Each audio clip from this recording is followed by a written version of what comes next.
Passengers पर शक था, मैंने दोबारा सुरक्षा जांच के लिए उन सबको यहां रोक रखा है।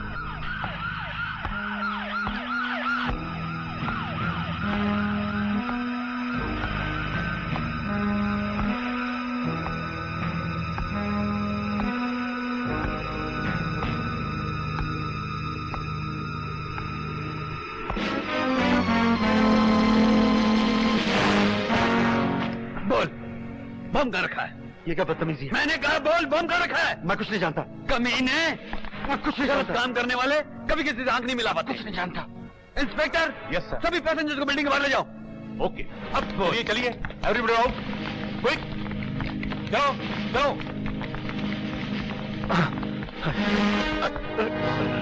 अब इस बिल्डिंग में सिर्फ हम दोनों हैं। जब ये बम फटेगा तो इस बिल्डिंग के साथ साथ हम दोनों के चिथड़े उड़ेंगे। मैं तो एक पुलिस ऑफिसर हूं, सर पे कफन बांध कर मौत से खेलना मेरी ड्यूटी है। मगर तू अपनी ही रखी हुई मौत से मरेगा तो क्या होगा, ये सोचना तेरा काम है। मैं मरना नहीं चाहता। बम फटने में सिर्फ 2 मिनट बाकी हैं।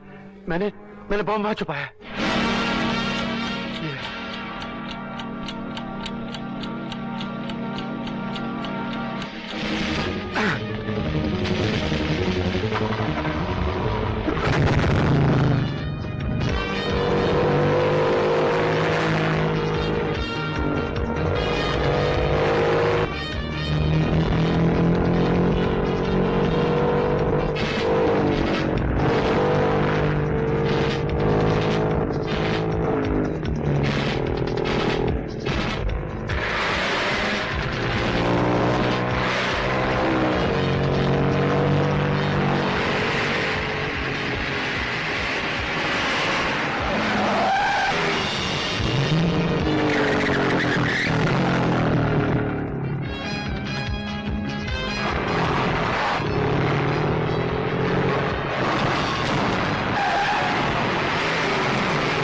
वेल डन विजय, वेल डन।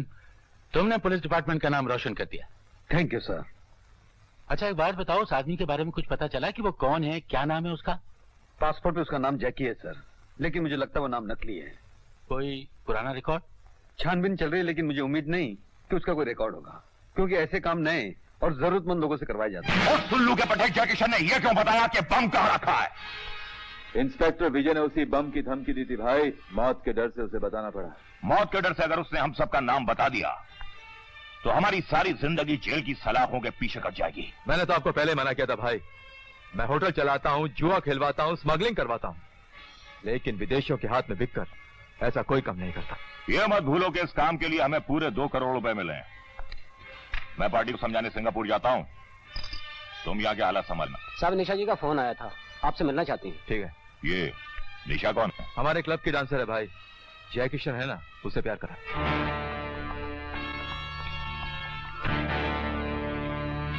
जनार्दन साहब, सुना है जय किशन पकड़ा गया? हाँ। उसने अपनी जरूरत के लिए पहली बार इस तरह का काम किया, वो भी आपके कहने पर। हमने उससे वादा किया था कि अगर कोई गड़बड़ हुई तो हम उसे बचाकर इस देश से बाहर निकाल देंगे, और हम किसी भी कीमत पर अपना वादा निभाते। पुलिस उसे मारेगी, कहीं वो बर्दाश्त न कर सका और उसने जबान खोल दी तो? उसकी मजबूरी उसे जबान नहीं खोलने देगी, और तुम भी अपनी जबान बंद रखोगे। हम जानते हैं कि जय किशन से ज्यादा तुम अपनी बहन पूजा से प्यार करती हो।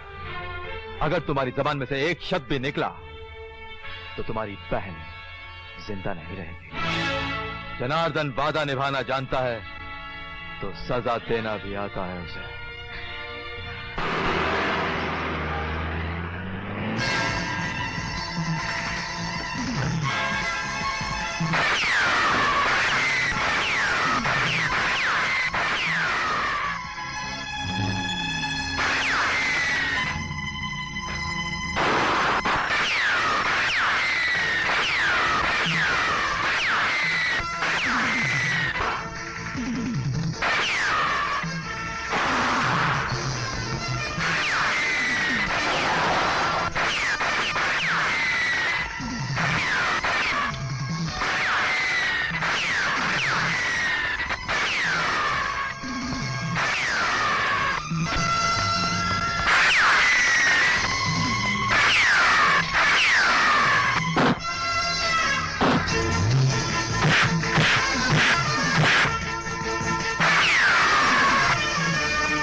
इस नाकामी ने जय किशन को हमारे हाथों से और भी दूर कर दिया।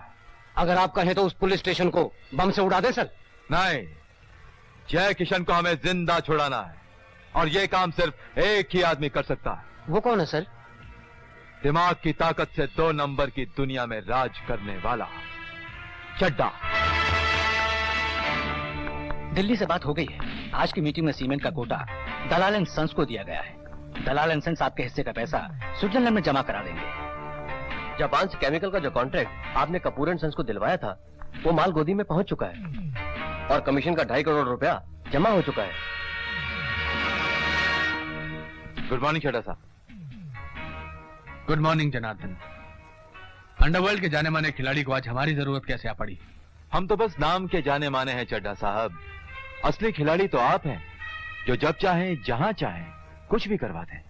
भाई, दोस्ती करना और दोस्ती करवाना तो हमारा बिजनेस है। और फिर जिसके दोस्त ही दोस्त हों, उसका हर काम तो हो ही जाता है। आपकी दोस्ती हमें एक बहुत बड़ी मुसीबत से बचा सकती है चड्डा साहब। जैकी नाम का एक आदमी जो बम रखने के जुर्म में पकड़ा गया। जी हाँ, वही। उस काम के लिए मैंने उसे खरीदा था। इससे पहले कि पुलिस उसकी जबान खोल दे, हम चाहते हैं कि आप उसे। ये देश की सुरक्षा का मामला है मिस्टर जनार्दन।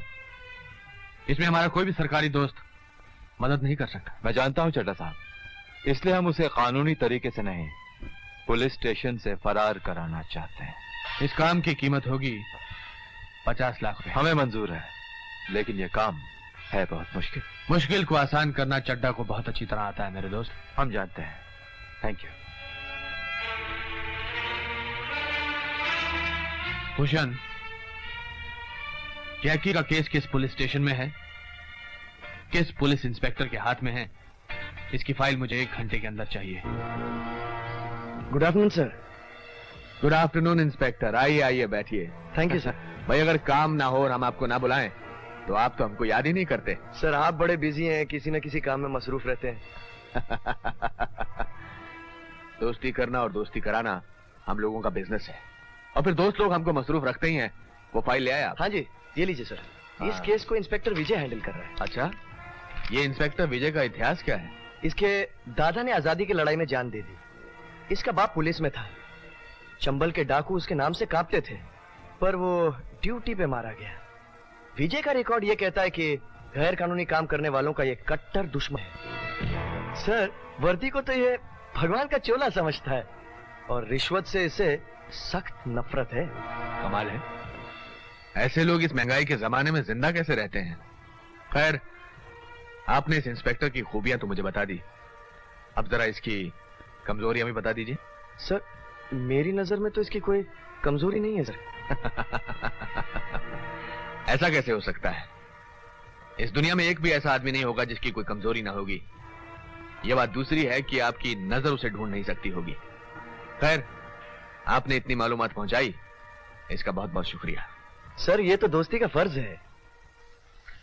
इंस्पेक्टर राकेश, आप सीधे घर ही जा रहे हैं ना? क्यों? आपकी पत्नी को जापान का जो टीवी वीसीआर चाहिए था, वो आपके घर पहुंचा दिया गया है। Thank you sir.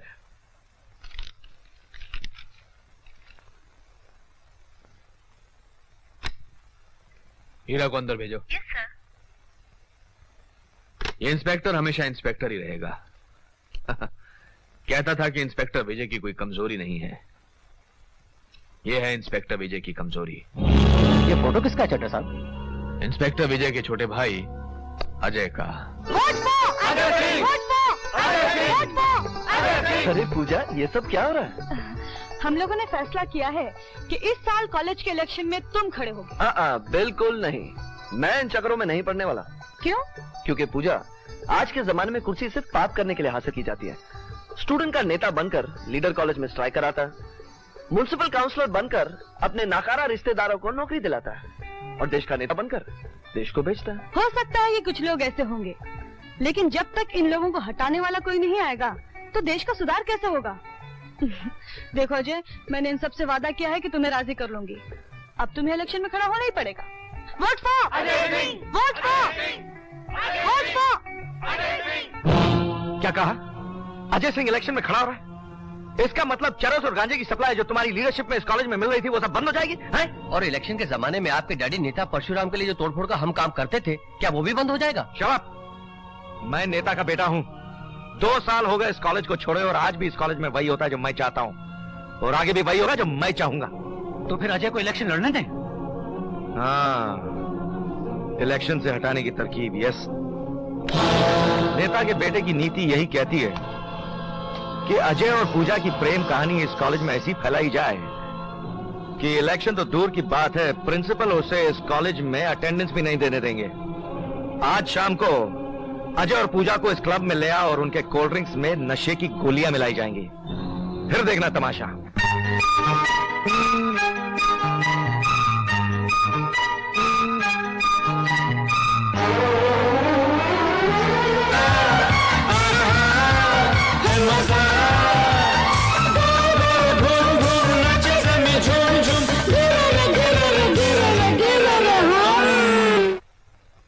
अगर मुझे तुम्हारे भाई इंस्पेक्टर विजय का ख्याल न होता तो मैंने तुम्हें कॉलेज से निकाल दिया होगा। तुम्हारी सजा यह है कि तुम्हें कॉलेज के इलेक्शन में खड़े होने की इजाजत नहीं। ये तो सरासर ज्यादती है। तुमने उनसे कहा क्यों नहीं कि ये गंदी चाल किसने चली और क्यों चली? कुर्सी को पाने के लिए जो कुछ भी किया जाए उसे चाल नहीं, राजनीति कहते हैं, और इसीलिए तो मैं इसे नफरत करता हूँ। लेकिन हम उनके खिलाफ आवाज उठा सकते हैं, कॉलेज में स्ट्राइक करवा सकते हैं। छोड़ो भी, इस बहाने जो इनाम मुझे मिला मैं तो उसी से खुश हूँ। इनाम? हाँ, तुम्हारा प्यार, ये कोई इनाम से कम थोड़ी है।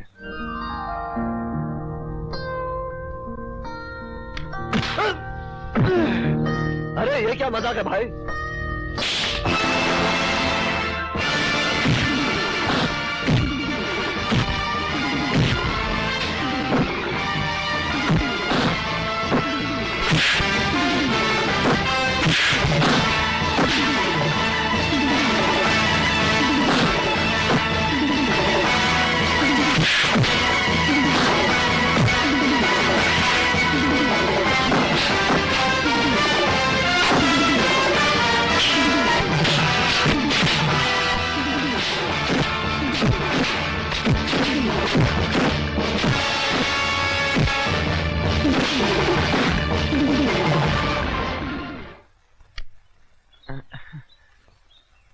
कौन थे ये लोग? हमारे कॉलेज के तो नहीं थे। खैर जो भी थे, आज की पिटाई वो कभी नहीं भूलेंगे। चले?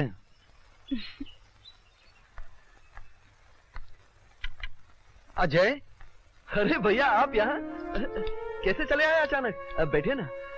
किन लोगों ने तुझ पर हमला किया था? ज्यादा चोट तो नहीं आई? आपको कैसे पता चला? पुलिस वाला हूँ, लोगों की हिफाजत करना मेरा फर्ज है। और फिर तू तो मेरा भाई है। भाई होने के नाते मेरी हिफाजत का ख्याल रखना वो तो ठीक है, लेकिन आजकल के पुलिस वाले सिर्फ अपनी कुर्सी का ख्याल रखते हैं। ये तू क्या कह रहा है? हमारे बाप दादाओं ने जिस वर्दी के लिए अपनी जानें दे दी, उसके लिए तू ये कह रहा है? वो दिन कुछ और थे भैया, जहाँ वर्दी की कसम निभाना सिपाही की शान होती थी। लेकिन आज के जमाने में वर्दी की हैसियत ही क्या है? हा? वो एक बंदिश है, बंदिश। आज का दौर भ्रष्टाचार और रिश्वतखोरी का है, जहाँ कुर्सी पर बैठने वाला सिर्फ अपनी कुर्सी संभालने की सोचता है। वो डरता है, झुकता है, पैसों के सामने, बड़े नेताओं के सामने, ना कि अपने कानून के सामने। मुझे आज भी वो हादसा साफ याद है जब मैं फर्स्ट ईयर कॉलेज में था। अबे साले अंधे, गाड़ी क्या गया? दिखता नहीं गया। अबे जाता कहाँ है? एक्सीडेंट करके भागता है। चल निकल। शराब पी रखी है? चल पुलिस स्टेशन चल। ये कौन है? इसने अपनी गाड़ी से एक आदमी कुचल दिया है, शराब भी पी रखी है। तेरे बाप के पैसे के लिए पी? यो शराब। इंस्पेक्टर कुमार जी। जी जी जी जी। कैसी बातें करते हैं? आपकी सेवा करना तो हमारा धर्म है। जी धन्यवाद।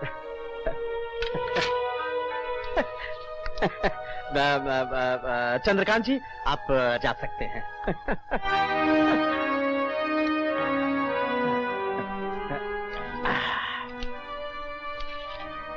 ये सब क्या है इंस्पेक्टर साहब? इसे यहाँ लाकर कानून के जो आपने सेवा की है उसके लिए बहुत बहुत धन्यवाद, बहुत बहुत शुक्रिया। अब आप भी जा सकते हैं। मैं जानना चाहता हूँ आपने इसे छोड़ा क्यों? आप क्यों अपना और मेरा वक्त जाया कर रहे हैं? जाइए ना। देखिए इंस्पेक्टर साहब, मैं यहाँ से उस वक्त तक नहीं जाऊंगा जब तक आप मुझे उसको छोड़ने की वजह नहीं बताते। वो आदमी मुजरिम, उसके जुर्म का चश्मदीद गवाह मैं हूँ। आप जानना चाहते हैं वो इस इलाके के एमएलए का बेटा है और उन्हीं का फोन आया था कि उसके खिलाफ कोई कार्रवाई न की जाए। आप उस एमएलए की नौकरी नहीं, सरकार की नौकरी करते हैं। लेकिन सरकार वो चलाते हैं, कानून वो बनाते हैं। अगर मैं उनकी बात नहीं मानूंगा तो मुझे नौकरी से निकलवा सकते हैं। मेरा तबादला किसी छोटे से गांव में करवा सकते हैं। आपको नौकरी की फिक्र है, तबादले का डर है, और ये वर्दी जिसकी कसम खा के आपने कानून की हिफाजत करने का वचन दिया था, उसकी आपको कोई परवाह नहीं, उसके लिए आपका कोई फर्ज नहीं। कौन है जिसे अपने फर्ज की परवाह है? मैंने बेशुमार ईमानदार ऑफिसर्स को झूठे केसेस में फंसकर जेल की सलाखों के पीछे जाते हुए देखा है, और सस्पेंड होकर बेकारी में शराब पी के मरते भी देखा है। न मैं सस्पेंड होना चाहता हूँ और न मैं जेल जाना चाहता हूँ। मैं तो जिंदगी के बाकी दिन भगवान के सहारे अपने बाल बच्चों को लेकर सुख में गुजारना चाहता हूँ।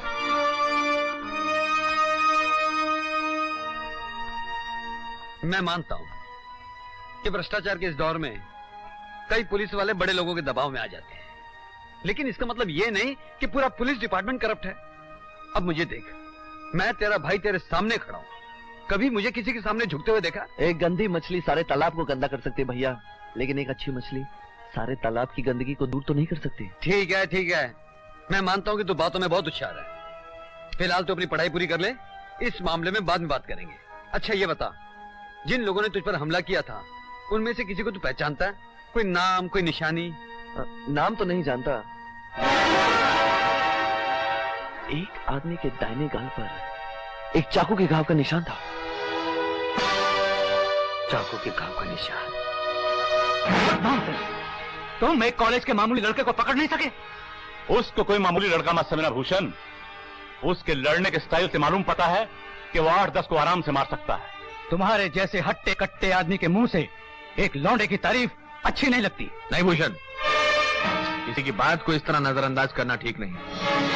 हीरा हमारा खास आदमी, अगर वो किसी की बहादुरी की तारीफ करता है तो जरूर उसका कोई मतलब होगा।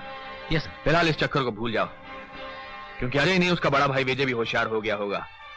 हम 2 दिन के लिए दिल्ली जा रहे हैं, वापस आने के बाद इस मामले को देखेंगे। और हाँ, इंस्पेक्टर राकेश को फोन कर देना कि हीरा को किसी भी जुर्म में गिरफ्तार कर ले, और गिरफ्तारी की डेट 2 दिन पहले की होनी चाहिए। Yes sir. हीरा तुम्हें एक रात लॉकअप में काटनी होगी, कल छोड़ दिए जाओगे। Okay sir. जय किशन को हमारा मैसेज दे देना कि उसे छुड़ाने की कोशिश जारी है, वो अपनी जबान बंद रखे।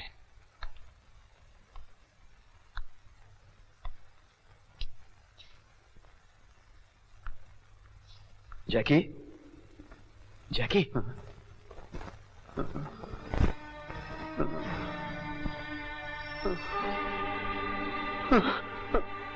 मैं कुछ नहीं जानता, मैं कुछ नहीं जानता।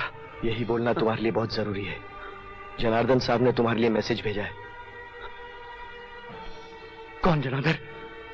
मैं किसी जनार्दन को नहीं जानता। ड्रामा करने की कोई जरूरत नहीं, मैं तुम्हारा दोस्त हूं। तुम्हें छुड़ाने की पूरी कोशिश की जा रही है, लेकिन अगर तुमने अपनी जबान खोली तो तुम्हारी अंधी बहन को मार दिया जाएगा। नहीं। हरामजादे, इंस्पेक्टर विजय की नजर दिल की किताब पढ़ लेती है। तेरी भलाई इसी में है कि तू अपने साथियों के नाम इन्हें बता दे। तेरा कोई साथी नहीं, मैं किसी को नहीं जानता। तू ये झूठ ज्यादा देर तक नहीं बोल सकेगा। तेरे साथियों ने मेरे छोटे भाई को किडनैप करने की कोशिश की ताकि वो मुझे ब्लैकमेल कर सके। बता कौन है तेरे साथी, और मैं तेरी जबान खींच दूंगा। तुझे पता कौन तेरे साथी? अबे बोल। सर, रिकॉर्ड रूम से जो आपने फाइलें मंगाई थी वो आ गई।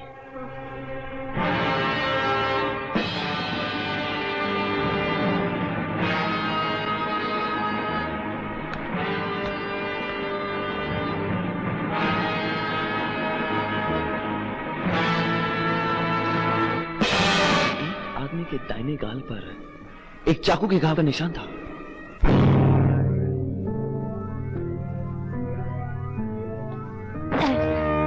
साले, मेरी शराब की भट्टी की शिकायत तूने पुलिस से की थी? की थी। ये शरीफों का मोहल्ला है। चुप बे बुढ़े, शरीफों के मोहल्ले के बच्चे। उठो बाबा, शर्म नहीं आती बाप की उम्र के आदमी पर हाथ उठाते हुए? अरे वाह, इस गंदी बस्ती में ये कमल का फूल कहाँ से आ गया? कमल का फूल नहीं, मैं एक सोशल वर्कर हूँ। पब्लिक की सेवा करना, मजबूर और बेसहारों को सहारा देना मेरा फर्ज है। हम भी तो बेसहारा हैं, हमें भी सहारा दे दो मेरी रानी। विजय तुम? हाँ मैं। कौन है बे तू साले? पहले तू बता, इतवार को कहाँ था? हीरा दादा से सवाल पूछने वाला 14 बस्तियों में आज तक कोई पैदा नहीं हुआ। तू कौन होता है बे? हाथ से बताऊं या जबान से?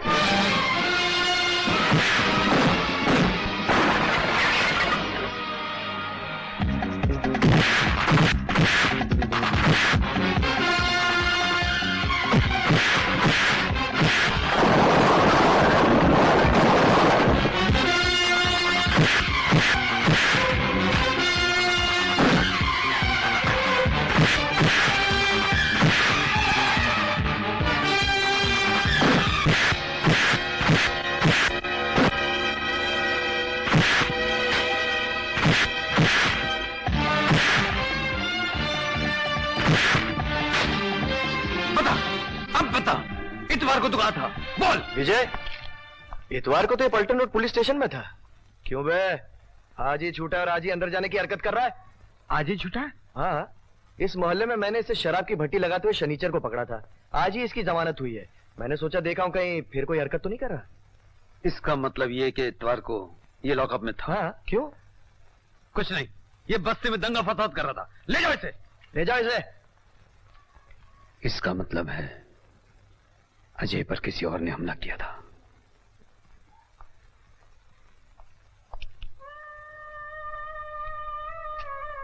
इतने दिनों बाद मिले हो, एक कप चाय भी नहीं पिलाओगे?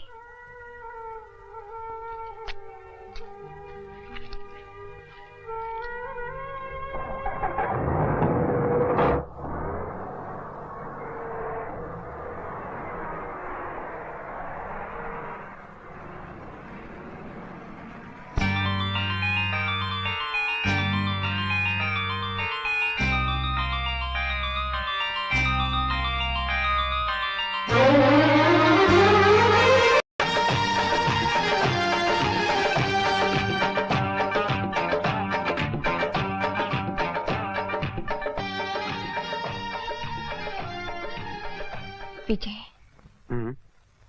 हम दोनों की मुलाकात को पूरे 2 महीने हो गए, फिर भी ऐसा लगता है जैसे आज ही मिले हो। ऐसा क्यों?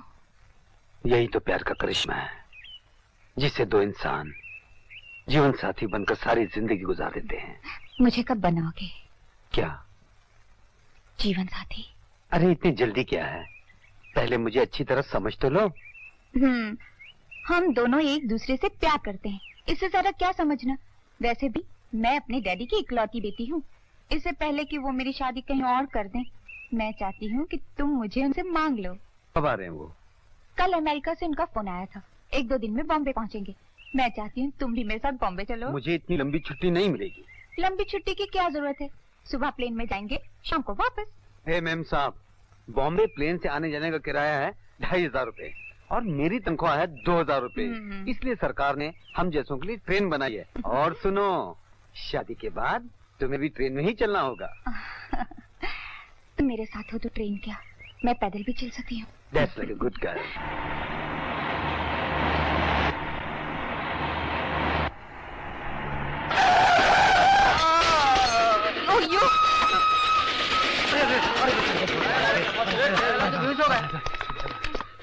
अंधे होकर गाड़ी चलाते हो क्या? अच्छा खासा आदमी दिखाई नहीं देता? देखो बेचारे को कितनी चोट लगी है। क्या हो गया इधर? बाजू हटो। कौन मारा? कौन मारा? ये सब इस मैडम ने किया साहब। हवलदार साहब, ये गलती मेरी नहीं थी।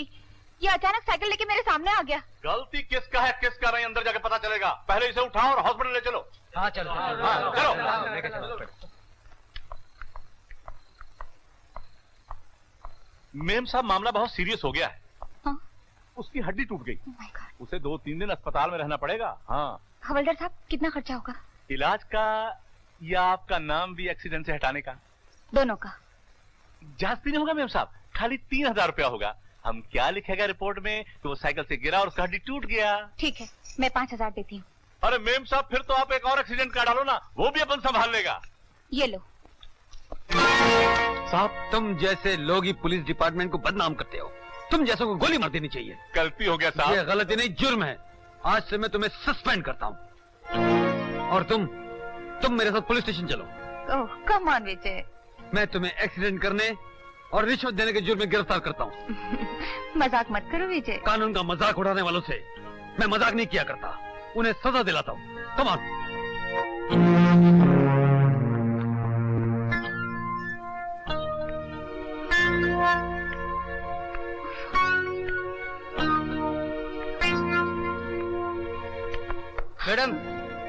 आपको साहब ने बुलाया।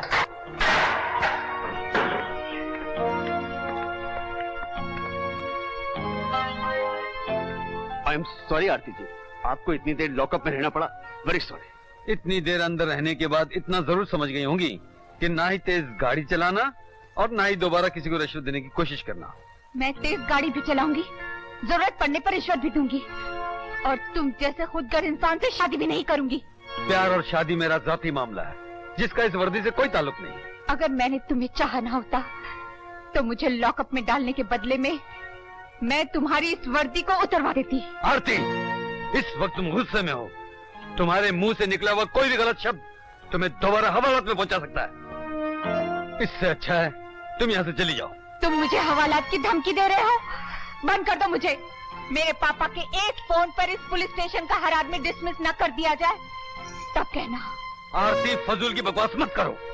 वकील साहब, आप प्लीज ले जाइए इन्हें। वकील साहब क्या ले जाएंगे? बंद कर दो मुझे हवालात में। देखो कितनी ताकत है तुम्हारी इस 2 टके की वर्दी में। आरती, ये वर्दी मेरी माँ है, मेरा भगवान है। इसके खिलाफ एक शब्द भी और अपने मुंह से निकाला ना तो मैं तुम्हें जिंदगी में माफ नहीं करूंगा। माफ तो मैं नहीं करूंगी तुम्हें। बहुत अच्छा हुआ जो एक्सीडेंट हुआ। पता चल गया कि तुम कितने पत्थर हो, कितने घमंडी हो, कितने कठोर हो। खबरदार जो मुझसे कभी बात की। I hate you, I hate you, I hate you। क्या हुआ? कुछ नहीं, चलो।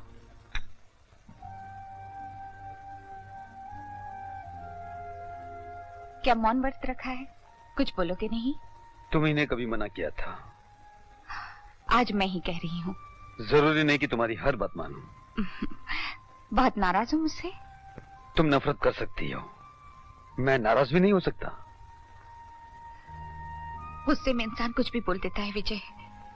तुमसे नाराज होकर मैं अपने आंटी के पास अमेरिका चली गई थी। पिछले महीने आई हूँ, तुम्हारे घर गई, पता चला तुम्हारा ट्रांसफर हो गया है। तब से बराबर तुम्हें ढूंढ रही हूँ। किस लिए? माफी मांगने के लिए। दुनिया का सबसे होशियार आदमी होगा जिसने माफी का शब्द निकाला। किसी को गाली दे दी, माफी मांग ली। किसी के दिल को ठेस पहुंचा दी, माफी मांग ली। अगर ये माफी जैसा शब्द ना होता तो तुम जैसे लोगों को बहुत परेशानी हो जाती है ना? मैं जानती हूँ, मैंने तुम्हारा दिल बहुत दुखाया है। तुम जो सजा चाहो मुझे दे सकते हो, लेकिन तुमसे दूर हो जाने में ही मेरी भलाई थी। भलाई? हाँ विजय, किसी भी चीज की कदर उसके दूर हो जाने के बाद ही होती है। तुमसे दूर जाके मुझे तुम्हारी वैल्यू का पता चला। अपने कर्तव्य पे अटल रहने वाला, सच्चाई के लिए किसी की परवाह ना करने वाला, फर्ज पर प्यार को बलिदान करने वाला तुम जैसा दूसरा कहीं नहीं देखा विजय। मुझे तुम पर फख्र है। I am proud of you Vijay. जिस दिन से तुम्हारी अच्छाइयां समझ में आई, उस दिन से मैंने अपने आप को बदलना शुरू कर दिया। सादगी का लिबास पहनने लगी। हमदर्दी और इंसानियत को समझने के लिए सोशल वर्कर बन गई। हवाई जहाज में उड़ने की जगह ट्रेन में सफर करने लगी। मुझे आखिरी बार माफ कर दो विजय। अब कभी तुम्हें मुझसे शिकायत नहीं होगी।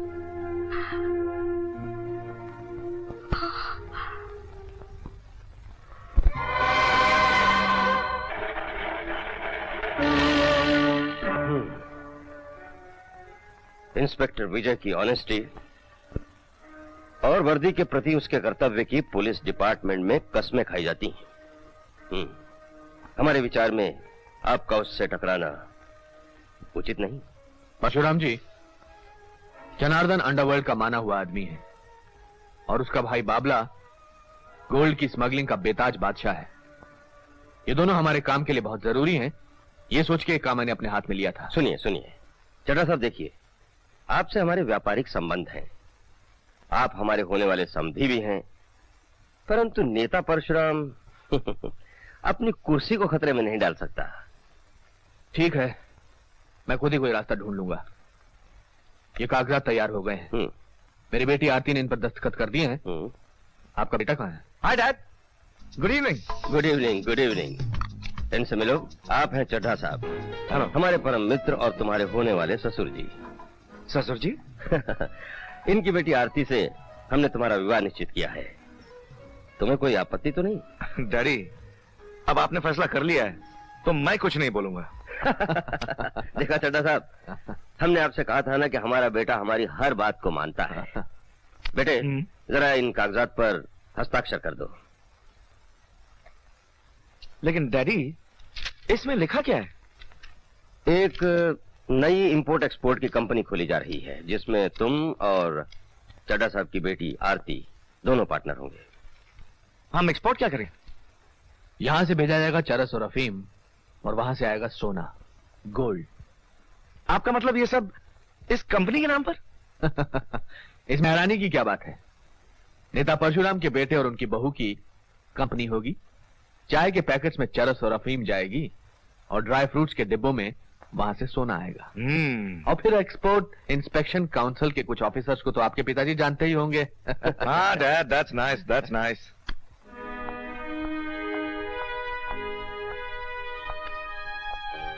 साहब, जय किशन के घर का पता चल गया है।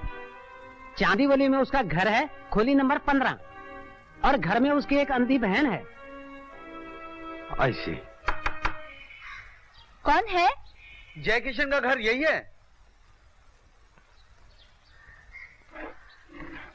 जी हाँ, मैं उनकी बहन हूँ, आशा। आप? मेरा नाम विजय है। मैं आपसे कुछ पूछना चाहता हूँ। आइए, बैठिए। शुक्रिया। आप मेरे भैया के दोस्त हैं? जी। सिंगापुर जाने से पहले भैया ने बताया था कि उनका दोस्त आएगा, मुझे डॉक्टर के पास ले जाएगा आंखों का ऑपरेशन कराने के लिए। जल्दी में मैं नाम पूछना ही भूल गई। क्या नाम बताया आपने? हाँ, विजय। कब चलना है डॉक्टर के पास? नहीं नहीं, मैं वो नहीं हूँ जो तुम समझ रही हो। मैं एक पुलिस इंस्पेक्टर हूँ। पुलिस? आप मेरे घर क्यों आए हैं? मेरे भैया ठीक है ना? हाँ, तुम्हारे भैया बिल्कुल ठीक हैं और पुलिस के कब्जे में हैं। पुलिस के? क्यों? उन्हें हवाई अड्डे पर बॉम्ब रखने के जुर्म में गिरफ्तार किया गया। नहीं, आप झूठ बोलते हैं। मेरे भैया ऐसा कोई काम नहीं कर सकते, ऐसा कोई काम नहीं कर सकते। तुम्हारे भैया ने ऐसा किया है और वो रंगे हाथों पकड़े गए हैं। पर मुझे पूरा यकीन है कि यह काम उनसे किसी और ने करवाया है, लेकिन डर के मारे वो कुछ बताने को तैयार नहीं। अगर तुम मुझे उन लोगों के बारे में सब कुछ सच सच बता दो तो मैं तुम्हारे भैया को सरकारी गवाह बनाकर छुड़ाने की कोशिश करूंगा। मैं इस बारे में कुछ नहीं जानती। भाई, तुम्हारे जय किशन का मामला बहुत उलझ गया है। दरअसल इंस्पेक्टर विजय का रिकॉर्ड इतना साफ सुथरा है कि उसके मामले में कोई हाथ डालने को तैयार ही नहीं। मैं यहां से दिल्ली तक की कोशिश कर चुका हूं और अभी अभी खबर मिली है कि इंस्पेक्टर विजय जय किशन की अंधी बहन से मिलने गया है। अब इससे पहले कि जज्बाती होकर जय किशन अपनी जबान खोले, हमें उसकी जबान बंद करनी है। इसके सिवा और कोई चारा नहीं?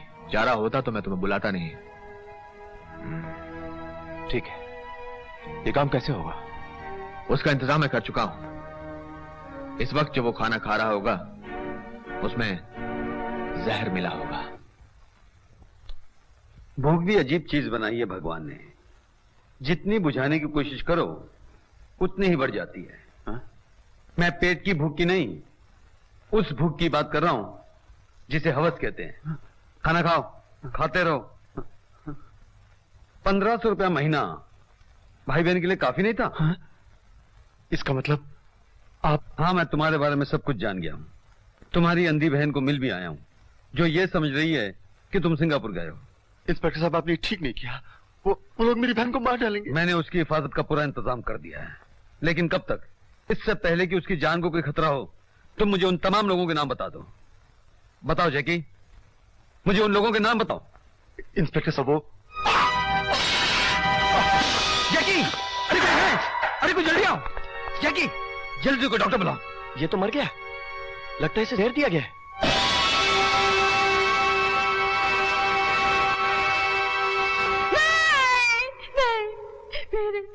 मेरे भैया मुझे इस तरह बेसहारा छोड़कर नहीं जा सकते, नहीं जा सकते। धीरज रखो बहन, धीरज रखो। जाने वाला तो चला गया, लेकिन हमें उसे सजा दिलवानी है जो जय किशन की मौत का जिम्मेदार है। कुछ नहीं कर पाएंगे आप उसका, कुछ नहीं कर पाएंगे।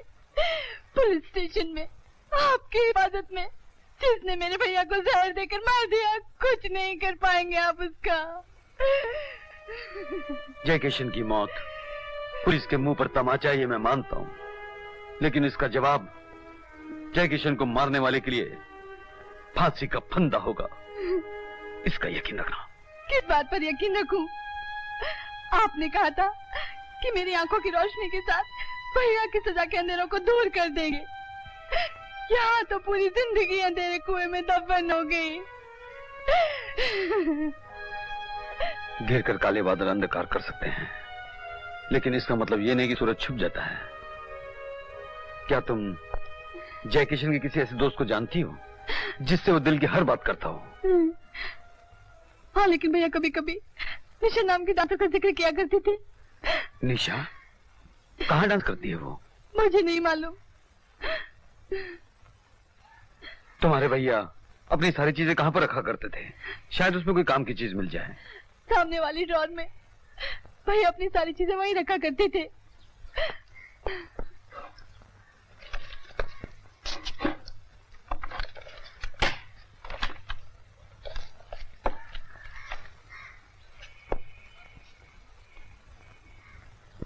अरे आओ विकी, बड़ी देर कर दी आने में। विकी ये जनार्दन साहब है इस क्लब के मालिक, और ये आरती है मेरी बेटी, और ये है विकी, नेता परशुराम के इकलौते बेटे। नमस्ते।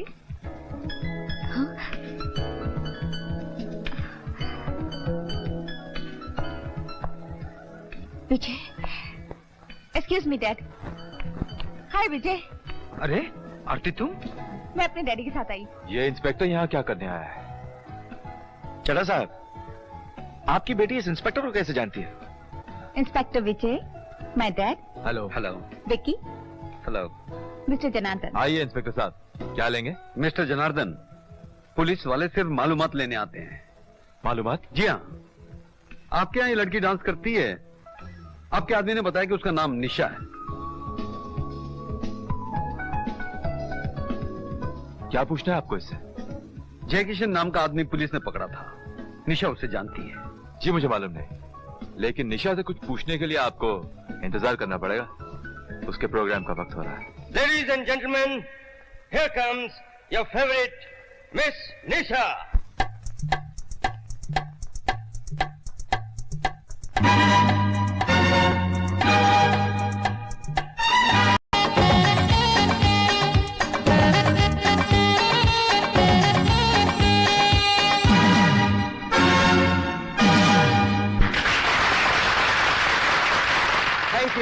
Thank you. Ladies and gentlemen, thank you. निशा जी, आप कुछ कहिए। मैं थैंक यू वेरी मच।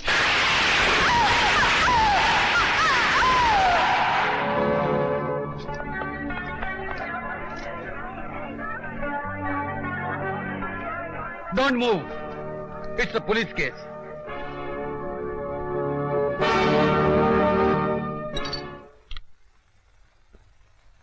तो कब से जानती हो तुम विजय को? बहुत पहले से। वो बहुत सख्त ऑफिसर है डैडी। उसने मुझे लॉकअप में बंद कर दिया था। उससे झगड़ा करके तो मैं अमेरिका चली गई थी, लेकिन बाद में मुझे एहसास हुआ कि उसकी इसी बात को तुम्हें प्यार करती हूँ। प्यार? उस मामूली आदमी से? What nonsense. तुम्हें अपने बाप की अमीरी और अपनी इज्जत का ख्याल होना चाहिए आरती। इज्जत कैरेक्टर से बनती है डैडी, और विजय जैसा कैरेक्टर वाला खुददार इंसान मैंने दूसरा नहीं देखा। मैं तो उसे आपसे मिलाना चाहती थी। डैडी, हम दोनों ने शादी करने का फैसला कर लिया है। मेरी इजाजत के बगैर? मेरी खुशी को आपने हमेशा अपनी खुशी माना है। इस मामले में मैं तुम्हारी नहीं, अपनी खुशी मानूंगा। जीवन साथी के साथ जिंदगी मुझे गुजारनी है। गुजारनी तुम्हें जरूर है, लेकिन बेटी के लिए जीवन साथी सही चुनना बाप का काम है। बैंक बैलेंस के अलावा विजय में क्या कमी है? उसमें क्या कमी है और क्या कमी नहीं है, ये बताने की मैं जरूरत नहीं समझता। लेकिन उससे शादी की बात तो दूर, उससे मिलने की कोशिश मत करना, यह हमारा आखिरी फैसला है। एक मिनट डैडी, अपने आखिरी फैसले पर जरा गौर कर लीजिए। मैं विजय से शादी करूंगी, ये मेरा भी आखिरी फैसला है। मैं नहीं चाहूंगी कि हमारे फैसले आपस में टकरा जाएं। विजय, निशा के पोस्टमार्टम की रिपोर्ट। बेचारी अपनी जवानी के करंट से लोगों के दिल जलाती थी खुद इलेक्ट्रिक करंट से जल गई। वो जली नहीं, जला दी गई। इन्वेस्टिगेशन की रिपोर्ट से साबित होता है कि एक हादसा था। यह हादसा उसी वक्त क्यों हुआ जब मैं उससे मिलने गया था? हो सकता है कि इत्तेफाक हो। मैं इसे इत्तेफाक नहीं, होशियारी समझता हूँ। हमें उस होटल के लोगों पर कड़ी नजर रखनी होगी। विजय को पूरा यकीन हो गया है कि निशा की मौत एक हादसा नहीं, कत्ल है। इसका मतलब यह हुआ कि उसे मुझ पर और मेरे होटल पर भी शक है। ये कमबख्त विजय हर कदम पर हमारे रास्ते की दीवार बनता जा रहा है। इस दीवार को रास्ते से हटा क्यों नहीं देते? नहीं विकी, उसे रास्ते से हटाना बहुत मुश्किल है। उसके सीनियर ऑफिसर उसकी इज्जत करते हैं, नेता लोग उसे डरते हैं। मैंने आज तक ऐसा सख्त कानून का रखवाला अपनी जिंदगी में देखा ही नहीं। तो फिर उसे कानून के जाल में फंसाकर मारना चाहिए। वो कैसे? नेता का बेटा हूं, ऐसी नीति चलूंगा कि ना सिर्फ उसकी वर्दी उतरेगी बल्कि आरती भी उससे नफरत करने लगेगी। सुनिए। कौन है? मैं हवलदार हूँ। वो इंस्पेक्टर विजय साहब ने आपको फौरन बुलाया है। विजय भैया ने मुझे बुलाया है? हाँ। क्यों? वो जयकिशन के कातिल का पता चल गया है ना, इसलिए। उसका पता चल गया? हाँ। कौन है वो कमीना? वो नहीं, उसको गिरफ्तार करने से पहले विजय साहब आपसे कुछ पूछना चाहते हैं। अच्छा। हाँ। मुझे उनके पास जल्दी लेके चलिए। हाँ। चलिए। आओ आओ। हाँ, आराम से आओ। हाँ, आ गई अपनी मंजिल आशा। ये पुलिस स्टेशन है? अरे ये ऐसा स्टेशन है जहाँ से तुम्हारी जिंदगी का एक नया सफर शुरू होगा। मतलब? अरे मतलब क्या है कि आज से तुम्हारे भाग खुल गए। झोपड़ी की जगह छत, चारपाई की जगह मसारी और अंधेरे की जगह उजाले उजाले मिलेंगे। मैं समझी नहीं। अरे बड़ी भोली है रे तू। अपने वो विजय साहब है ना, इंस्पेक्टर विजय, वो तुम पर मर मिटे हैं। साहब। अरे नाराज क्यों होती हो? तुम्हें तो खुश होना चाहिए। तुम्हारी कोई बहन होगी, उसे ये खुशी दिला दो। जाती कहाँ हो? चलो आज से तुम्हें बहन मान लिया हमने। आइए विजय साहब, अपनी चिड़िया को संभालिए। इंस्पेक्टर साहब देखिए ना, कैसी गंदी गंदी बातें कह रहा है आपके लिए।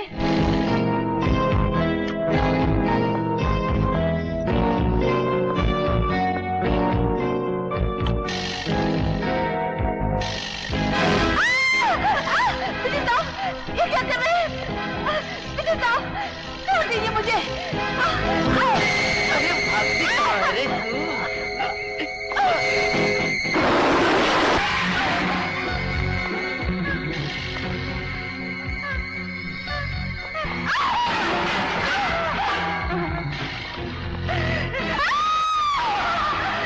मुझे छोड़ दीजिए। मुझे छोड़ दीजिए भगवान के लिए। मुझे अपनी पे रोक गए।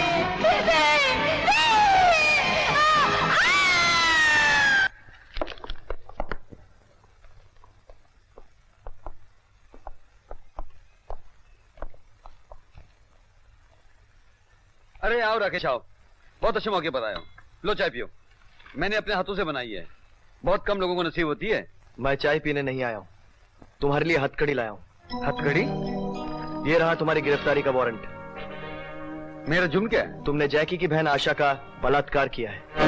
तुम्हारा दिमाग तो खराब नहीं हो गया? आई एम सॉरी विजय, ये वारंट मैंने नहीं, ऊपर वाले साहब ने इशू किया है और मुझे पूरी उम्मीद है कि तुम कानून के खिलाफ जाने की कोई कोशिश नहीं करोगे। मैं कानून का रखवाला हूँ। कानून के हर ऑर्डर को मानना मेरा धर्म है, चाहे वो मेरे खिलाफ क्यों ना हो। 16 जनवरी की शाम 5 बजे अंधी आशा रोती हुई पुलिस स्टेशन आई। उसने बताया कि डायस के गोडाउन में इंस्पेक्टर विजय ने उसके साथ बलात्कार किया। मैंने उसका मेडिकल चेकअप करवाया, जिसकी रिपोर्ट से यह जाहिर हुआ कि उसकी बात सच है। मैं हवलदार चरणजीत के साथ उस गोडाउन में गया। वहां आशा की फटी हुई साड़ी मिली। उसके अलावा विजय के वर्दी के बैजेस भी मिले, जो हाथापाई के दौरान आशा के हाथ से टूटकर वहां गिरे थे। इस बात का क्या सबूत है जो बैजेस मिले हैं वो विजय की वर्दी के हैं? विजय की गिरफ्तारी के वक्त मैंने उसकी वर्दी भी जब्त की थी, उसमें बैजेस नहीं थे। जिस वक्त आप मुझे गिरफ्तार करने आए, ना ही आपने बैजेस का जिक्र किया, ना ही आपने मुझे मेरी वर्दी दिखाई। एक ऑफिसर होने के नाते मेरा फर्ज है अदालत के सामने सबूत पेश करना, मुजरिम के सामने नहीं। अगर मैं कहूं कि मेरी वर्दी के बैजेस मुझे गिरफ्तार करने के बाद निकाले गए, तो मैं ऐसा क्यों करूंगा विजय? मेरी तुमसे कोई जाती दुश्मनी तो नहीं है। बात दुश्मनी की नहीं, सबूत की होती है मिस्टर राकेश। अदालत विजय के बारे में छुपे हुए सच को साफ देख चुकी है। बैजेस का निकलना कोई ठोस सबूत नहीं है। सिर्फ बैजेस नहीं है ऑनर, इंस्पेक्टर की कही हुई हर बात एक अंदाजा है, सबूत नहीं।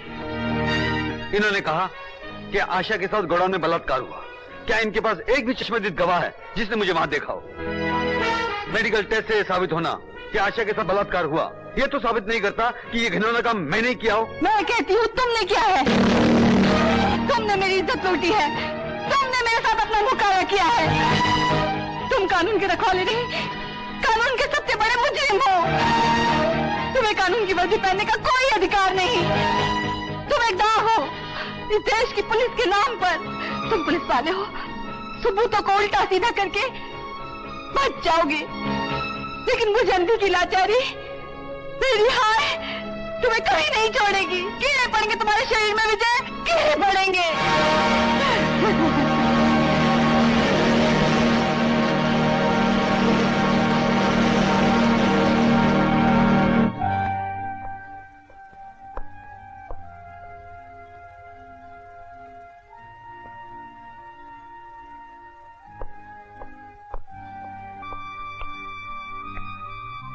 विजय, अदालत धोखा खा गई ना?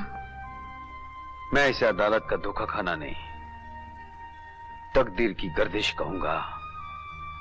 मेरे भाग्य में जेल की सलाखें लिखी थी, वो इस बहाने मिल गई।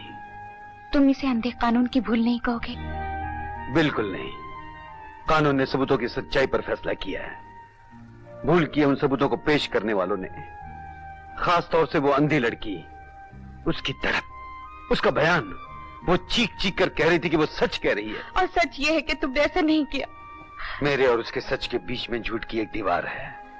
उसकी सच्चाई क्या है इस वक्त मैं समझ नहीं पा रहा हूँ। जेल में रहकर तुम इस सच्चाई को कैसे साबित कर सकोगे? सच्चाई की ताकत बहुत बड़ी होती है आरती। वक्त आने पर वो झूठ के पाताल का सीना चीरकर बाहर निकल आती है। इंसान को चाहिए कि वक्त का इंतजार करे।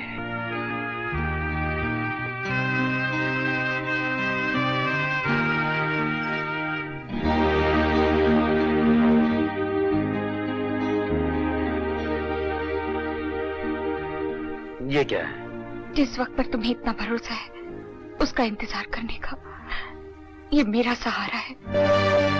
मैं तुम्हारे नाम का सिंदूर अपनी मांग में भर के तुम्हारी पत्नी बन के तुम्हारे घर में रहने का अधिकार चाहती हूँ। आरती, मत अपने आप को इतनी कड़ी तपस्या में डालो।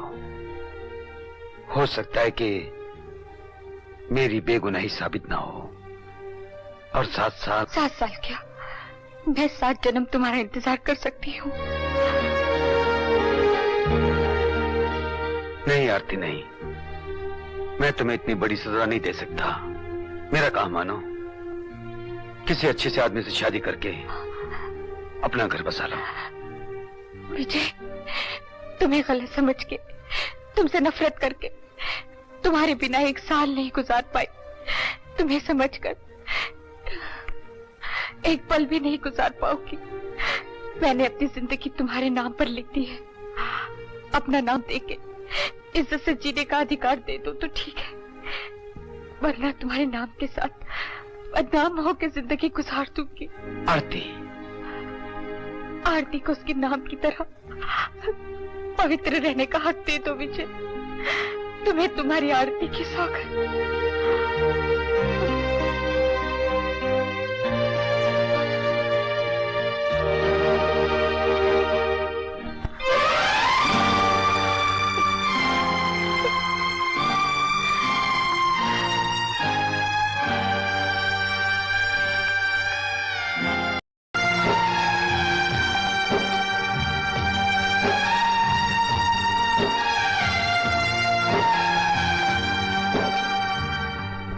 अरे पूजा, तुम यहाँ क्या कर रही हो? तुम्हें बॉम्बे नहीं चलना?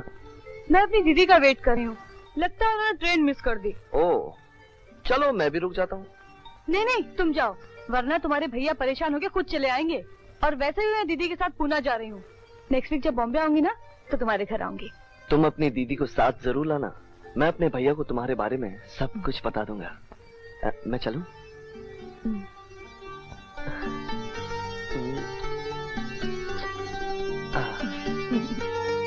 बाय।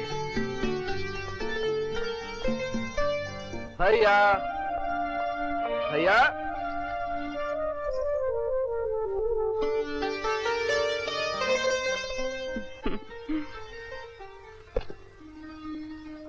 आप? मैं तुम्हारी भाभी हूँ। भाभी? ये कैसे हो सकता है? देखिए मजाक मत कीजिए, सच सच बताइए आप हैं कौन? मैं सच कह रही हूँ अजय। ये ठीक है कि कोई मंडप नहीं सजा, कोई बारात नहीं आई, कोई डोली नहीं उठी, बस तुम्हारे भैया के पवित्र हाथों ने इस मांग में सिंदूर भरा और हम जीवन साथी बन गए। लेकिन भैया मुझे तो बताते, वो है कहाँ? वो जेल में है। क्या?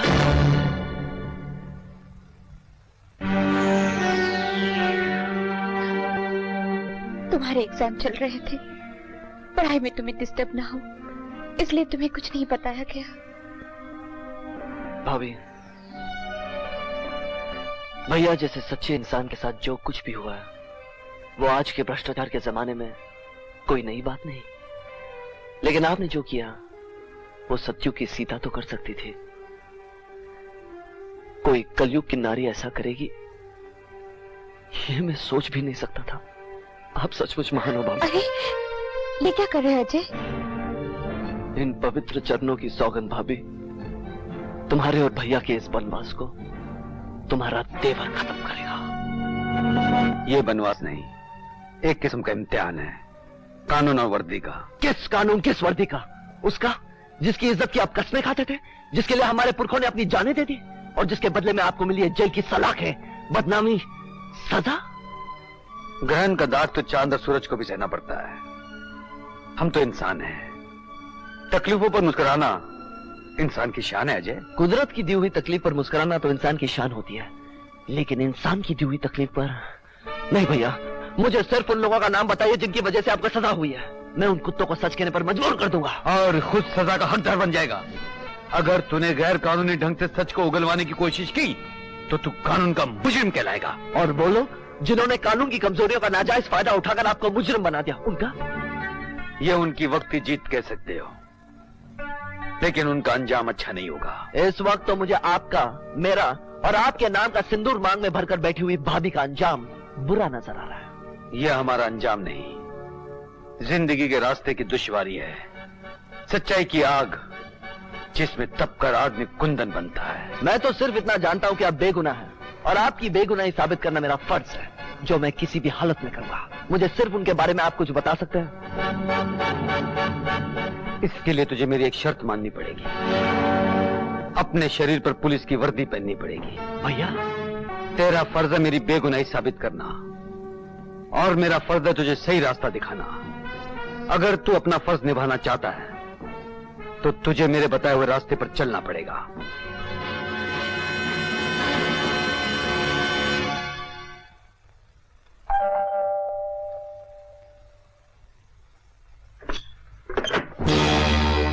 आप? मैं बाहर गाड़ी में तुम्हारा इंतजार कर रहा हूं, चलो। नहीं पिताजी, मैं अपने पति या देवर की आज्ञा के बिना इस दहलीज के बाहर नहीं निकल सकती। न सिर्फ तुम बाहर निकलोगी बल्कि दोबारा कभी इस दहलीज के अंदर कदम नहीं रखोगी, ये तुम्हारे पिता का हुक्म है। पति का नाम साथ लग जाने के बाद पिता का लड़की पर कोई अधिकार नहीं रह जाता। बकवास बंद करो, तुम्हारा ये बचपना हमें गुस्सा दिला देगा और अपनी जायदाद से तुम्हारा नाम काट देंगे। मेरी जायदाद, मेरे पति और उनका नाम है। वो नाम जो बदनामी के कफन में लिपटा हुआ है, वो पति जो जेल में है, जिसकी तुम्हारे साथ ठीक से शादी भी नहीं हुई। इस मांग में भरा उनके हाथ का सिंदूर मेरी शादी का सबसे बड़ा सर्टिफिकेट है। मैं इस सर्टिफिकेट को नहीं मानता, चुपचाप मेरे साथ चलो वरना मैं तुम्हें जबरदस्ती यहाँ से ले जाऊंगा। इस बात की कोशिश भी मत करना, वरना अपनी बेइज्जती के जिम्मेदार आप खुद होंगे। अजय, मेरे मैं सब कुछ सुन चुका हूँ भाभी, आप मेरी भाभी के पिता हो, आपकी सेवा, आपकी इज्जत करना मेरा फर्ज है, लेकिन एक देवर होने के नाते मेरी मां समान भाभी को धमकी देने वाले को मुंह तोड़ जवाब देना मेरा धर्म है और फर्ज को धर्म के रास्ते में कभी नहीं आना चाहिए। अब आप ही का फैसला है, आप अंदर आके मुझे अपना फर्ज निभाने का मौका दोगे या आप अंदर आइए पिताजी।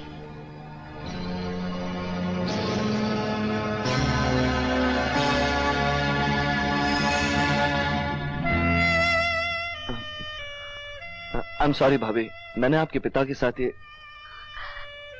डरती थी विजय के बिना हालात का मुकाबला कैसे कर सकूंगी। तुम जैसे देवर को पाकर लगता है मुकाबला कैसा, हालात को तो ठोकरे मार मार कर भगा दूंगी। मिला है अपने भैया से, क्या कहा उन्होंने? कहने लगे कि जब तक तुम पुलिस की वर्दी पहनकर नहीं आओगे मैं अपने फंसाने वालों के बारे में कुछ नहीं बोलूंगा। अब तुम ही बताओ भाभी, क्या दिया है इस वर्दी ने उन्हें जो मुझे भी उसमें बांधना चाहते हैं? वो तुम्हें बांधना नहीं चाहते थे, तुम्हारे हाथों को मजबूत करना चाहते हैं। भाभी आज के जमाने में वर्दी मजबूती नहीं, एक बंधन है, एक डोर है जो आदमी को कठपुतली की तरह बांध के रखता है। और जिसे नचाते वो लोग जिनका पैसा कानून को खरीद लेता है, वो नेता, वो अधिकारी जो अपनी सीट, अपनी पोजीशन का नाजायज फायदा उठाते हैं।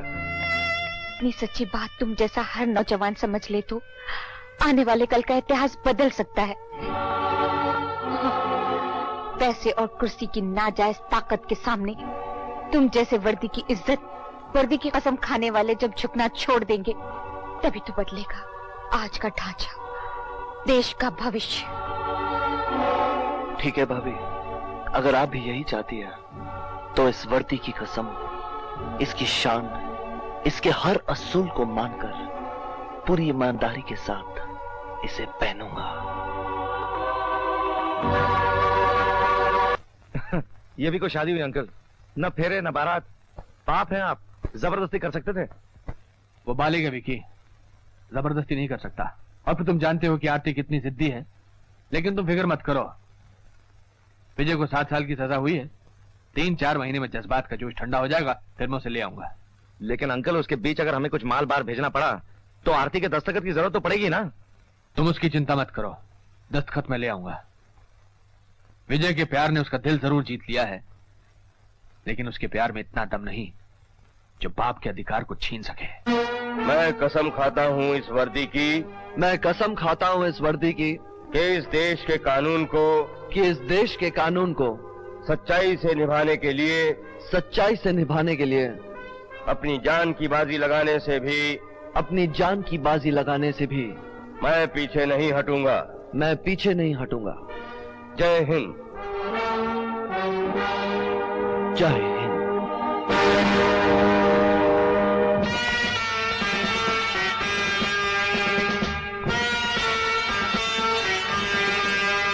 भैया, आज हमारे पुरखों की आत्मा तेरे शरीर पर यह वर्दी देखकर खुशी से झूम उठी होगी।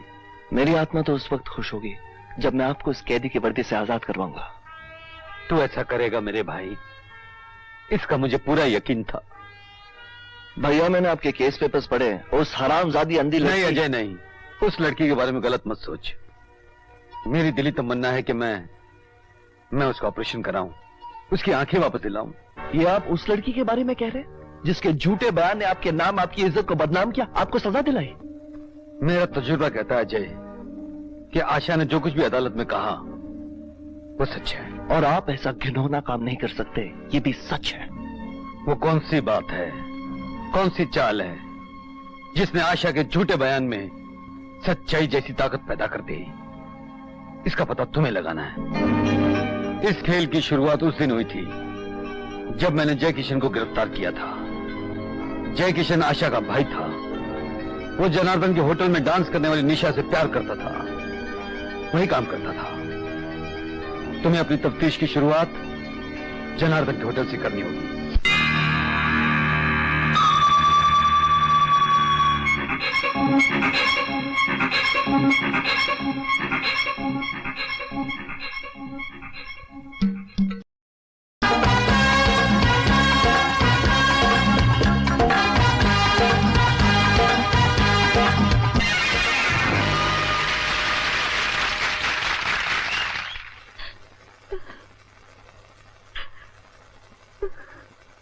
पूजा।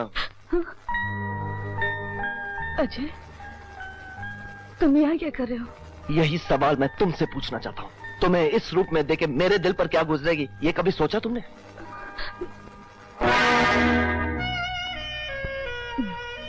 मेरा तुम्हारा ऐसा तो कोई रिश्ता नहीं जो मैं तुम्हारे दिल के बारे में सोचूं। पूजा, हम दोनों एक कॉलेज में पढ़े लिखे, साथ उठे बैठे। इसका मतलब ये नहीं कि तुम मेरी जाती जिंदगी में दखल दो। तुम्हारा दिमाग तो खराब नहीं हो गया? ये तुम कह रही हो? तुम जो मेरे प्यार का दम भरती थी, तुम जो मेरा प्यार, और तुमसे? कॉलेज में तो ऐसे पास टाइम चलते ही रहते हैं। तुम इतना सीरियस हो जाओगे ये मैं सोच भी नहीं सकती थी। पूजा, ये तुम क्या कह रही हो? क्या बात है मिस पूजा? कुछ नहीं जनार्दन साहब, ये मेरे कॉलेज के साथी हैं और बेचारे किसी गलतफहमी का शिकार हो गए हैं। हाँ। क्यों इंस्पेक्टर, गलतफहमी दूर हो या नहीं? सिर्फ गलतफहमी ही नहीं, बहुत कुछ दूर हो गया। थैंक यू मिस पूजा।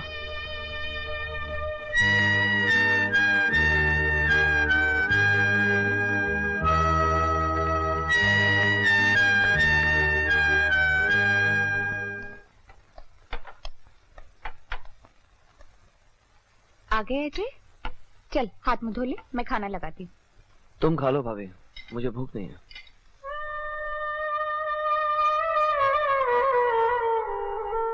भूख नहीं है? हाँ, क्या बात है? तेरी तबीयत तो ठीक है? मैं बिल्कुल ठीक हूँ भाभी, मुझे अकेला छोड़ दो। ए, क्या हुआ? बता ना क्या हुआ? तुझे मेरी सौगत, तेरे भैया की सौगत। भाभी, क्या प्यार भी एक खेल होता है? क्या दिल भी धोखा देते हैं? एक तुम हो जिसने प्यार के लिए अपना सब कुछ कुर्बान कर दिया, और एक वो है जो प्यार को टाइम पास करने का खेल समझती है। कौन है वो? वो मैं हूँ भाभी जी। मैं अजय के साथ कॉलेज में पढ़ती थी और इनसे प्यार करती हूँ, मगर इन्होंने ये जानने की भी कोशिश नहीं की कि मैं होटल में डांसर बनकर क्यों नाच रही हूँ, इनके प्यार को खेल क्यों कह रही हूँ। लेकिन तुमने ये सब किया क्यों? क्योंकि मुझे अपनी बहन के कातिल की तलाश थी। क्या? तुम्हारी बहन? हाँ भाभी, मेरी बड़ी बहन निशा, जो उस क्लब में डांसर थी। जब मैं कॉलेज से आई तो मुझे पता चला कि उसका खून कैसे हुआ, और उस दिन मैंने कसम खाई कि जिसने भी मेरी बहन का खून किया है मैं उसे जिंदा नहीं छोड़ूंगी। मैंने तुम्हारे प्यार का मजाक इसलिए उड़ाया ताकि जनार्दन को हम दोनों के संबंध के बारे में पता ना चले, नहीं तो मुझे नौकरी से निकाल देता।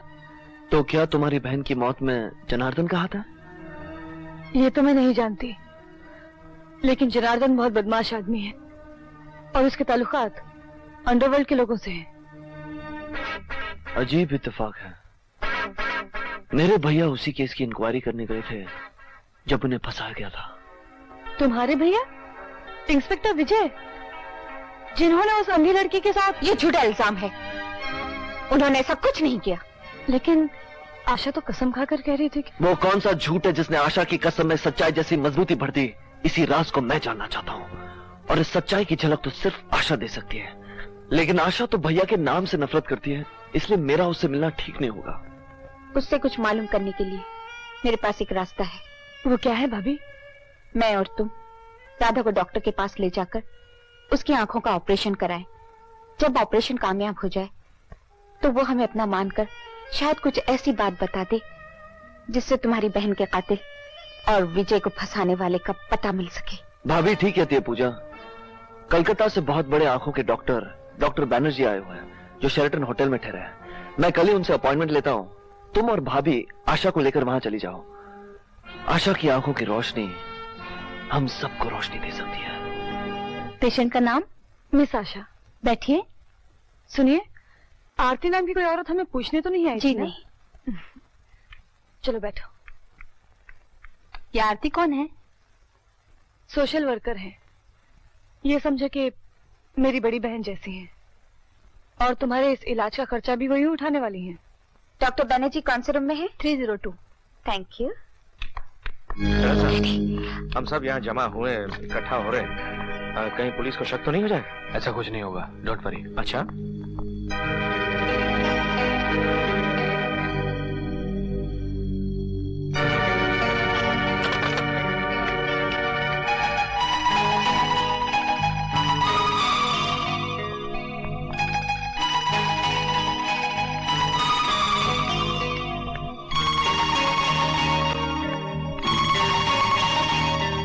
चड्ढा साहब, सिंगापुर का काम हो गया है, पार्सल तैयार हैं। आप जब कहेंगे हम जहाज में चढ़वा देंगे। हमारे आदमी ड्यूटी पर कब होंगे, इसकी खबर मैं जनार्दन को कल कर दूंगा। यहाँ से जो माल जाना है वो जमा हो गया? कल तक सब जमा हो जाएगा। वहां से आपके पार्सल निकलेंगे और यहाँ से हमारे। लेकिन आपकी बेटी के साइन के बगैर माल उतरेगा कैसे? डोंट वरी, वो मेरी बेटी है, मेरे से अलग रहती है, लेकिन करेगी वही जो मैं चाहूंगा।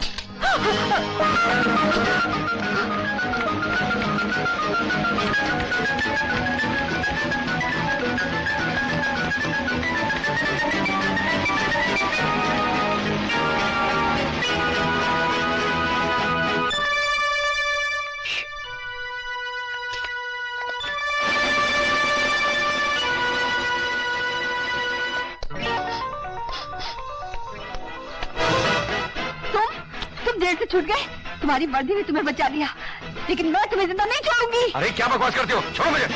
आशा, छोड़ दो इन्हें। नहीं, मैं इसे जिंदा नहीं छोड़ूंगी, इससे मेरी इज्जत लूटी है, मैं इसका खून पी जाऊंगी। आशा, ये इंस्पेक्टर विजय नहीं है, ये विकी है और मैं इन्हें बहुत अच्छी तरह जानती हूँ। लेकिन इसे तो वही खुशबू लगाई है जो विजय ने उस वक्त लगाई थी जब उसने मेरे साथ मुंह काला किया था। अरे क्या बकवास करती हो, छोड़ो। इडियट।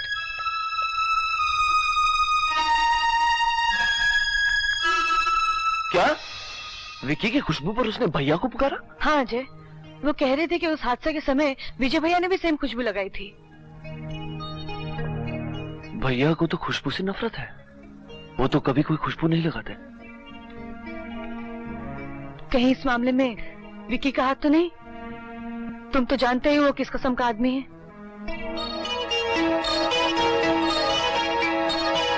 खुशबू पहचान लेने का मतलब ये नहीं कि उस अंधी के बयान पर कानून तुम्हें गिरफ्तार कर ले।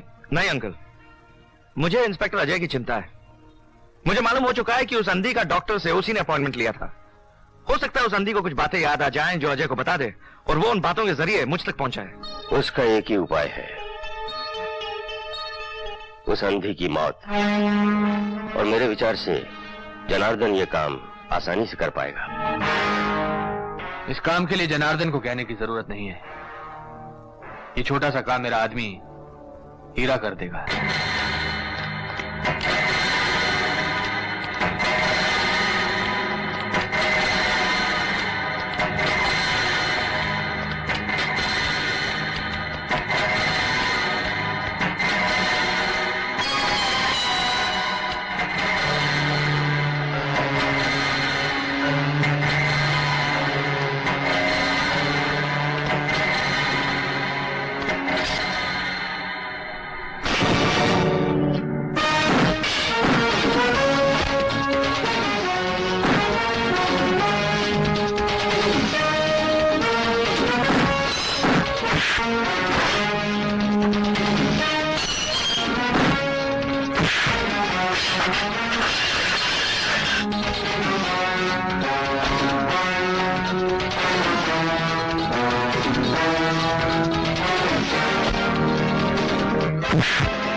बोल, तुझे किसने भेजा? आशा को मारने क्यों आया था?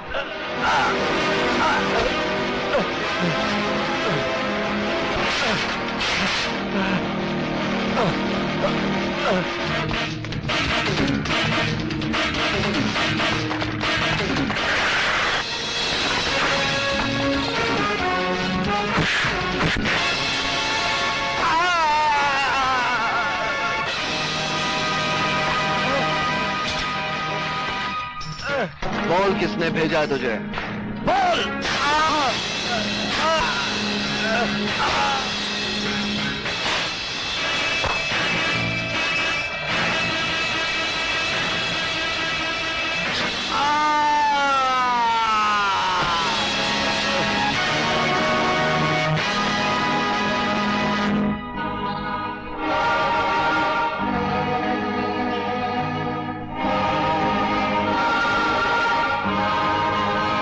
लेकिन अजय, एक पुलिस वाले को इस तरह कानून हाथ में लेने का कोई हक नहीं है। मैंने कानून को हाथ में नहीं लिया सर। अगर मैं ये सब नहीं करता तो एक बेसहारा बेकसूर अंधी लड़की को जान से मार दिया जाता। इस बात का क्या सबूत है कि वो आशा को मारने आया था? क्योंकि आशा ने विकी की खुशबू को पहचान लिया था। घबराकर विकी ने आशा को जान से मारने की कोशिश की। Sir, I want arrest warrant for mister Vicky right now. Vicky ने आशा को मरवाना चाहा सर, इस बात का हमारे पास कोई ठोस सबूत नहीं है।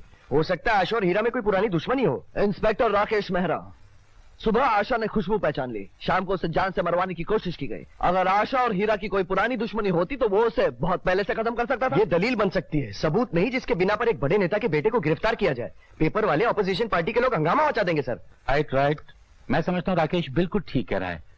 हमारे पास ऐसा कोई सबूत नहीं है जिसके बिना पर हम विकी के खिलाफ एक्शन ले सकें। अंडरस्टैंड?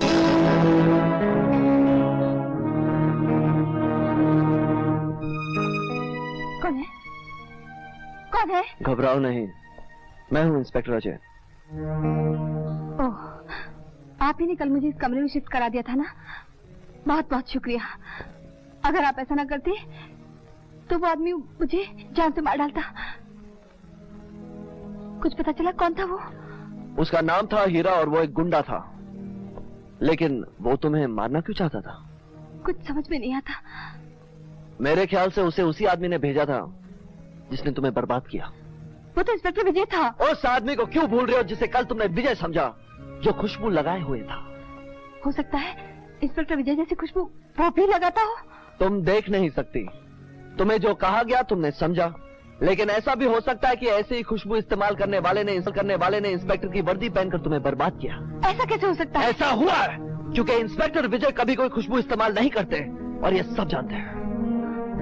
हे भगवान, अगर ऐसा हुआ है तो मैं अपने आप को कभी माफ नहीं कर पाऊंगी। खुशबू के अलावा तुम मुझे और कोई ऐसी बात बता सकती हो जिससे मुझे सच्चाई तक पहुंचने में मदद मिले? ऐसी कोई बात? हाँ इंस्पेक्टर साहब, जो हवलदार मुझे पकड़ कर ले गया था उसकी कलाई मैंने पकड़ी थी।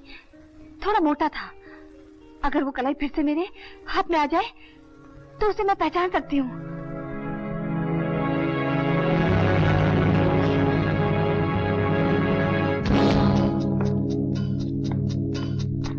सर, आप यहाँ? यस। सब ठीक तो है ना? इन लोगों को क्यों इकट्ठा किया है? इनमें से एक हवलदार वो है जो आशा को वहां लेके गया था जहां उसकी इज्जत लूटी गई।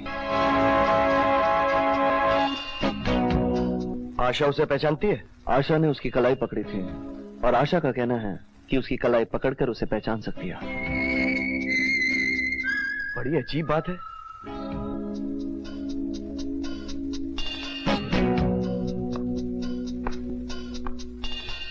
आशा अंदर बैठी है, तुम लोग एक एक करके अंदर जाओगे। जस्ट अ मिनट सर, अगर वो पहचानती है तो सामने कलाई पकड़ के देख ले, अंदर जाने की क्या जरूरत है?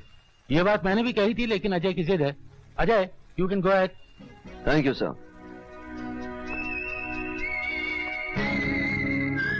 तुम अंदर जाओ। लो बहन।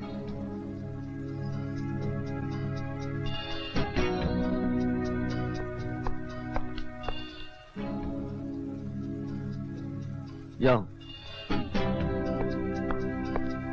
नेक्स्ट।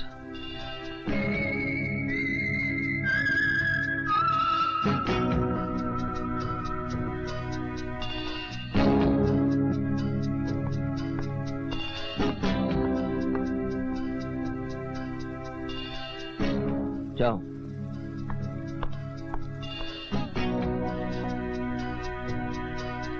तुम। Yes sir.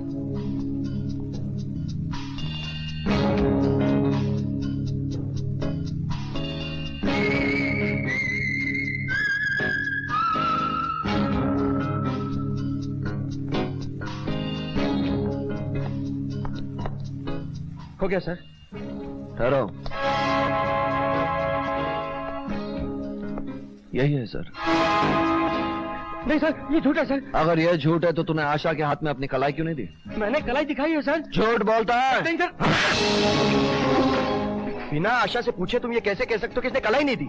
इसलिए कि मैंने आशा की उंगलियों पर स्याही लगाई थी जिसका निशान इन दोनों की कलाई पर है, लेकिन इसकी कलाई पर नहीं। मैंने आशा को अंदर इसलिए बिठाया था ताकि इसके दिल का चोर इसे कलाई देने से रोक दे और मैं इसे पकड़ लूं। बोल, तू उसे ले गया था कि नहीं? मैं कुछ नहीं जानता सर, मैं नहीं जानता सर। नहीं, मैं कुछ नहीं जानता सर।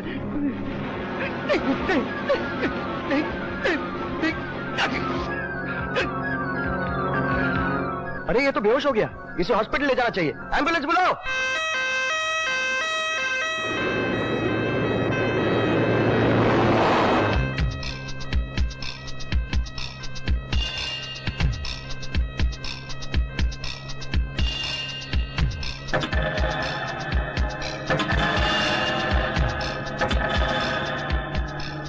मेरा रिवॉल्वर निकाल कर भाग जाओ।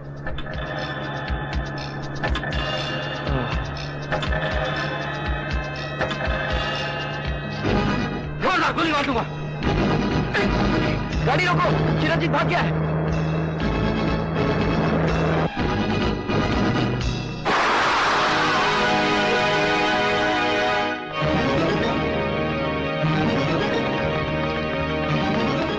क्या हुआ?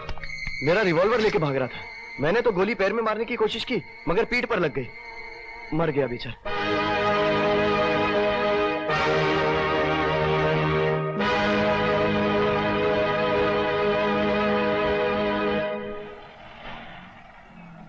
ऑटो। सलाम मैम साहब। सलाम। आप बाजार जा रही हैं? हाँ, बाजार जा रही हूँ। आरती, तुमसे एक जरूरी बात करनी है। आओ गाड़ी में बैठो। आओ ना।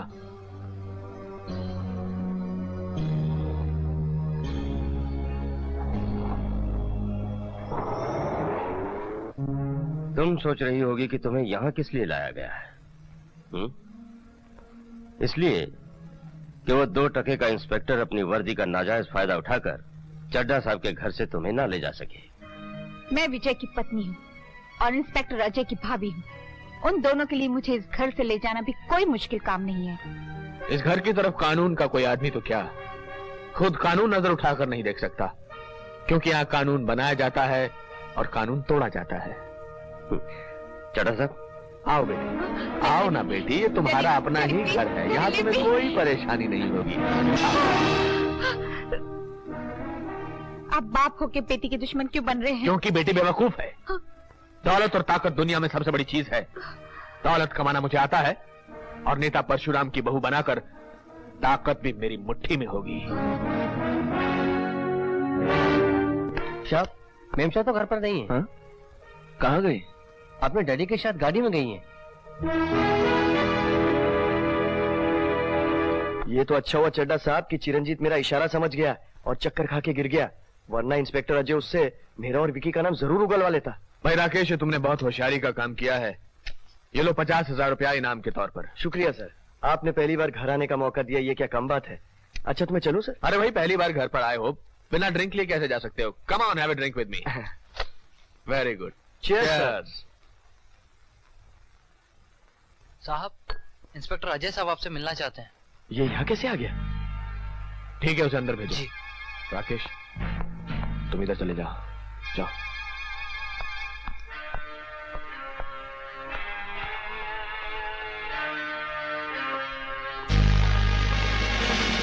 यहाँ क्यों आए हो? मेरी भाभी कहाँ है? आरती? वो क्या यहाँ आने वाली थी? सुबह वो आपके साथ आपकी गाड़ी में गई थी। इस बात का गवाह है मेरे पास। गवाह की जरूरत तब पड़े जब मैं इनकार करूं। वो मेरे साथ गाड़ी में बैठी जरूर थी, लेकिन मार्केट के पास उतर गई थी। झूठ बोल रहे हो आप। हर जगह से मालूम कर चुका हूँ। आपको मिलने के बाद वो किसी से नहीं मिली। तुम कहना क्या चाहते हो?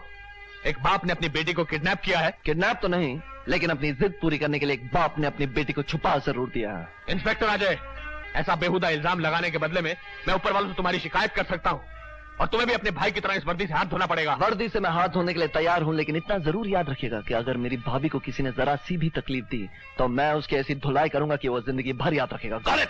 एक मिनट। इंस्पेक्टर अजय, मेरी बेटी तुम्हारे घर पर थी, उसकी जिम्मेदारी तुम पर थी। अगर उसको कुछ हो गया तो मैं तुम सबका जीना हराम कर दूंगा।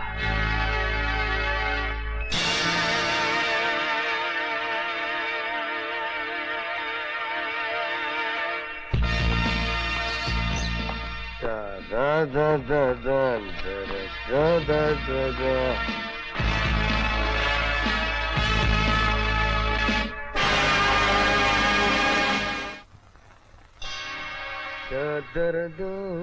बबलू स्कूल जाने के लिए तैयार है। शाबाश बेटा, जाने से पहले एक पप्पी दे दो। बाय पापा। बाय। चलो मम्मी। नमस्ते अंकल। नमस्ते बेटे। अरे भाई साहब, आप बाहर क्यों खड़े हैं? बस यूं ही छुप छुप कर बाप बेटे का प्यार देख रहा था। बहुत लाड करते हैं ना इसे। लाड? इसके बिना तो उनको चैन ही नहीं आता। उनका बस चले तो इसको स्कूल में ही ना भेजे, 24 घंटे अपने साथ में ही रखें। ये तो जान है उनकी। अच्छा भाई साहब, मैं चलती हूँ, आप अंदर जाइए ना।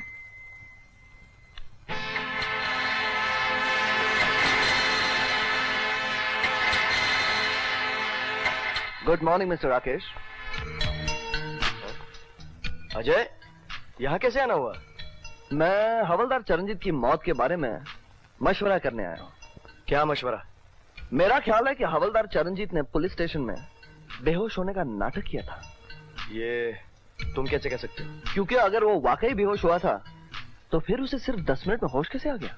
मैं क्या जानता। और सिर्फ यही नहीं, बल्कि उसने आप जैसे सीनियर ऑफिसर का पिस्तौल छीनने में भी कामयाबी हासिल। अजय, पकड़े जाने का खौफ इंसान की 10 गुना ताकत बढ़ा देता।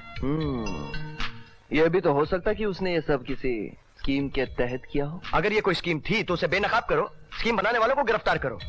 मेरा टाइम क्यों बर्बाद कर रहे हो? उनको तो मैं बेनकाब कर ही दूंगा। खैर, आपसे एक और बात पूछनी थी। बोलो। कल मेरी भाभी अपने डैडी के यहाँ गई थी, आप उसे मिले थे क्या? तुम्हारी भाभी और उनके डैडी, उनसे मेरा कैसे मिलना हो सकता? क्यों, आप मिस्टर चड्डा के घर नहीं जाते? अब तक तो नहीं गया। अगर मैं कहूं कि आप झूठ बोल रहे हो? अजय, तुम अपनी औकात से बढ़ रहे हो। ये तुम्हारी कॉलेज की जिंदगी नहीं है।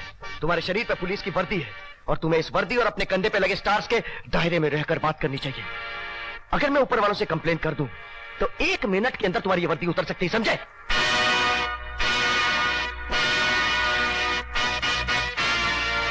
Now get out.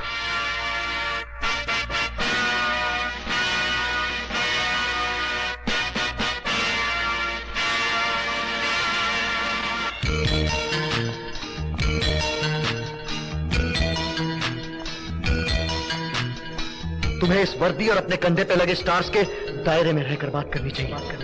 तुम्हें इस वर्दी और अपने कंधे पे लगे स्टार्स के दायरे में रहकर बात करनी चाहिए। तुम्हें इस वर्दी और अपने कंधे पे लगे स्टार्स के दायरे में रहकर बात करनी चाहिए।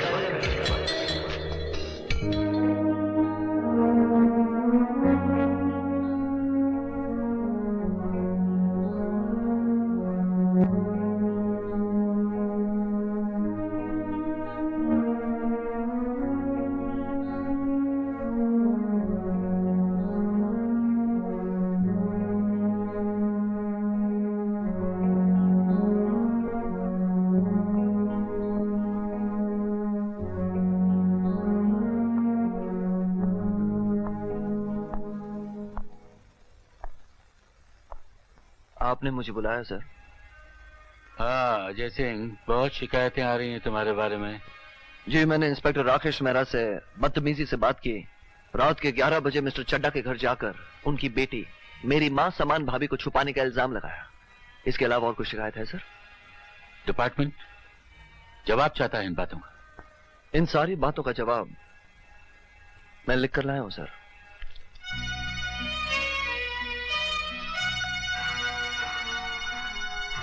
ये क्या है?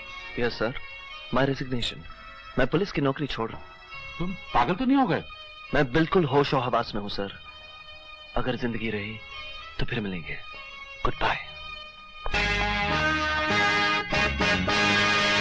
ये तुमने क्या किया? जिस वर्दी को पहनते वक्त तुमने अपने भाई को छुड़ाने की कसम खाई थी, उसे ही उतार दिया।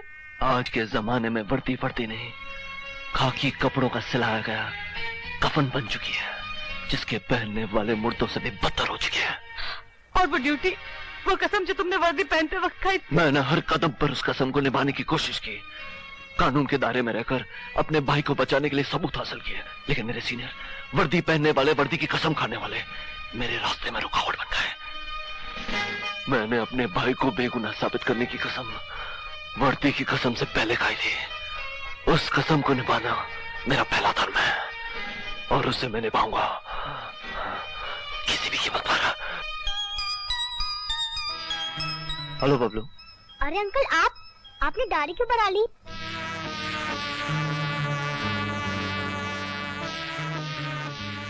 कुछ दुश्मनों की वजह से, जो सिर्फ मेरे ही नहीं तुम्हारे डैडी के भी दुश्मन है, और इन दुश्मनों की वजह से तुम्हारी जान को भी खतरा है बेटे। इसलिए तुम्हारे डैडी ने मुझे तुम्हारी हिफाजत के लिए भेजा है। चलो मेरे साथ। चलो। आप आ गए? क्या हुआ माती? बबलू का अब तक कुछ पता नहीं चल रहा। मैंने बबलू को सब जगह ढूंढा लेकिन बबलू कहीं नहीं मिल रहा। बबलू कहीं नहीं मिल रहा।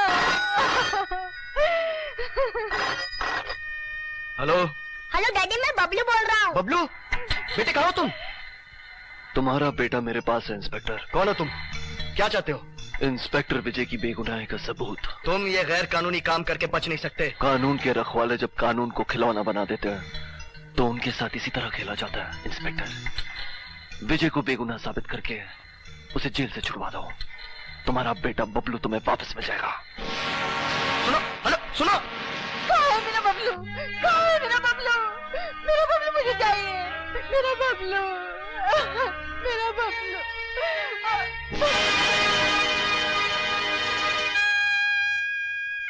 दिमाग पर ज्यादा गहरा असर पड़ा है। लगता है इनको बहुत बड़ा सदमा पहुंचा है।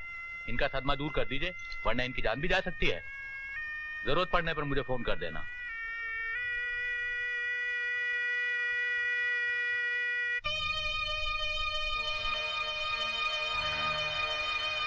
देख लिया राकेश मेहरा अपनी काली करतूतों का नतीजा, या कुछ और पाप करने बाकी है? एक बेसहारा अंधी लड़की की इज्जत लुटवा दी, ईमानदार पुलिस इंस्पेक्टर विजय सिंह को जेल करवा दी, हवलदार चरणजीत को अपने हाथों से मार दिया। इन सब की सजा इसी संसार में मिलेगी, लेकिन तुम्हें नहीं, तुम्हारी बीवी और बच्चे को, तुम्हारी बीवी और बच्चे को।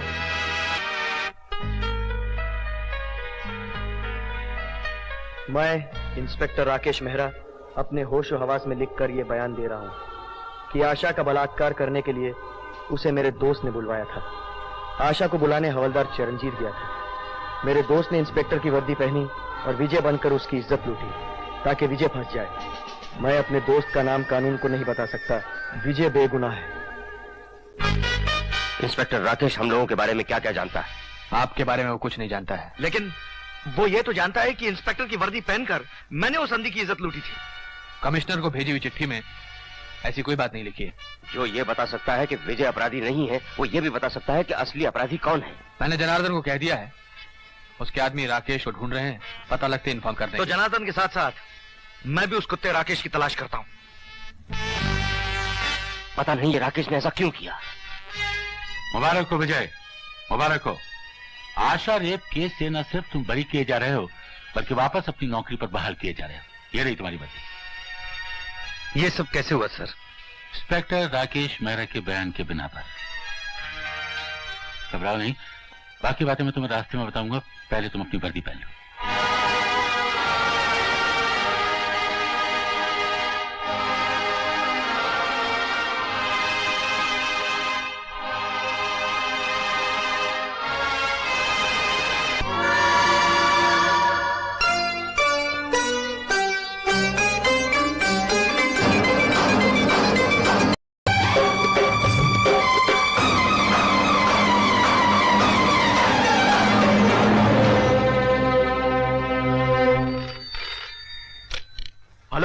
इंस्पेक्टर विजय छूट गए। अब मेरा बेटा मुझे लौटा दो। परसोवा के चौराहे पर जो अंडर कंस्ट्रक्शन बिल्डिंग है वहां पहुंच जाओ, बेटा मिल जाएगा।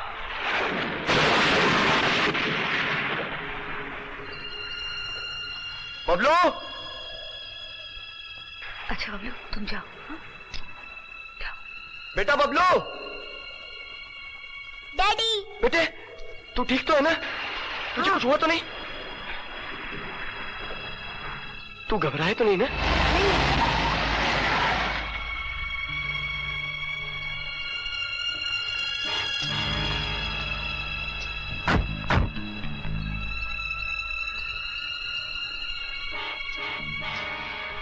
तुम लोग यहाँ कैसे? तुम्हारा मुंह हमेशा के लिए बंद करने के लिए।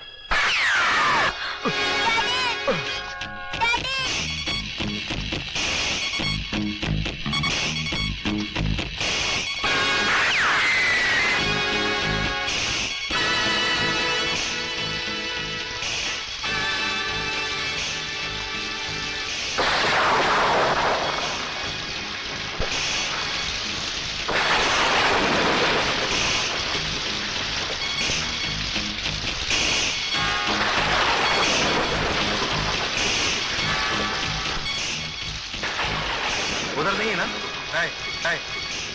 आजा, यहाँ दिखते हैं, आजा।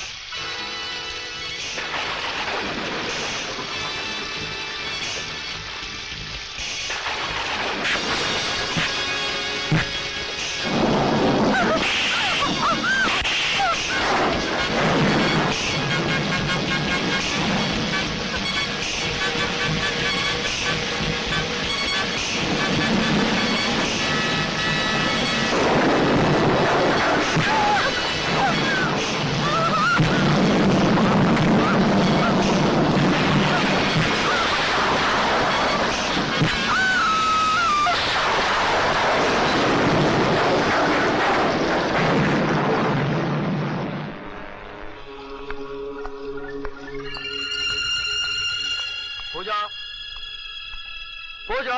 Uncle, uncle. अरे बबलू, पूजा कहाँ? पूजा, पूजा। अरे बबलू, ये सब कैसे हुआ? दो आदमी आके मेरे डैडी को गोली मार के और आंटी को हथौड़ा मार के भाग गए।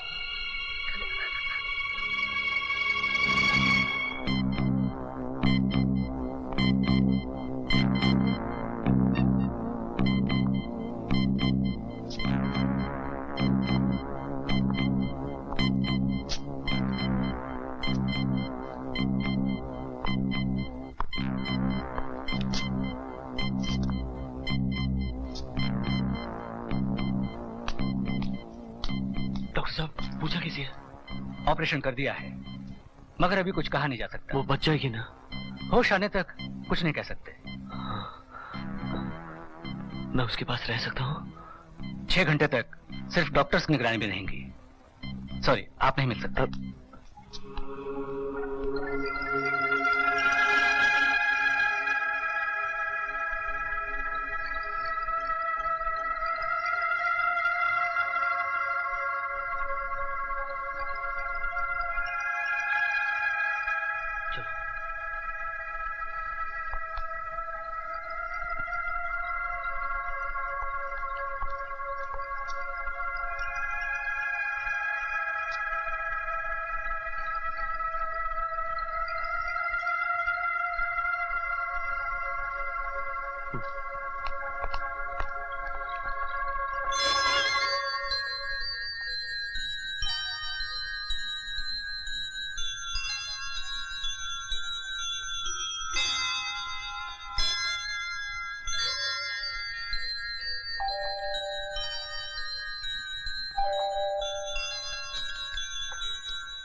मेरे बेटे, मेरे लाल, कैसा है तू? कौन लेकर आया तुझे यहाँ पे? अंकल लाए मुझे, बहुत अच्छा अंकल है। तेरे डैडी कहाँ है? 2 आदमियों ने डैडी को गोली मार दी।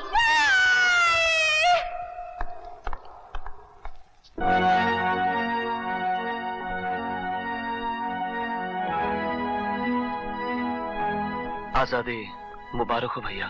क्या वाकई ये आजादी मुबारकबाद के काबिल है? क्यों नहीं, ये जीत है आपकी सच्चाई की, आपके विश्वास की। सच्चाई की जीत तुम कह सकते हो, लेकिन विश्वास की जीत तब होती अगर तुम वर्दी पहनकर मुझे ये वर्दी वापस दिलाते। तुमने वर्दी की उतारी अजय। भाभी के बारे में कुछ पता चला? वो 3 दिन से गायब है। लगता है कि उनके पिता ने उन्हें कहीं छुपा रखा है। मैंने पूछा तुमने वर्दी क्यों उतारी? भैया, याद है एक दिन मैंने आपसे कुछ पूछा था और आपने कहा कि वर्दी पहन कर आओ, सब कुछ बता दूंगा। आज मैं आपसे कहता हूं कि वर्दी उतार दीजिए, सब कुछ बता दूंगा। तूने वर्दी को कपड़ा समझकर पहना था, इसलिए उतार दिया। मैं वर्दी को शरीर का नहीं, आत्मा का लिबास मानता हूं। जब तक मेरे शरीर में आत्मा है, ये वर्दी नहीं उतर सकती। मुझे कहीं जाना, मैं कपड़े बदल के आता हूं।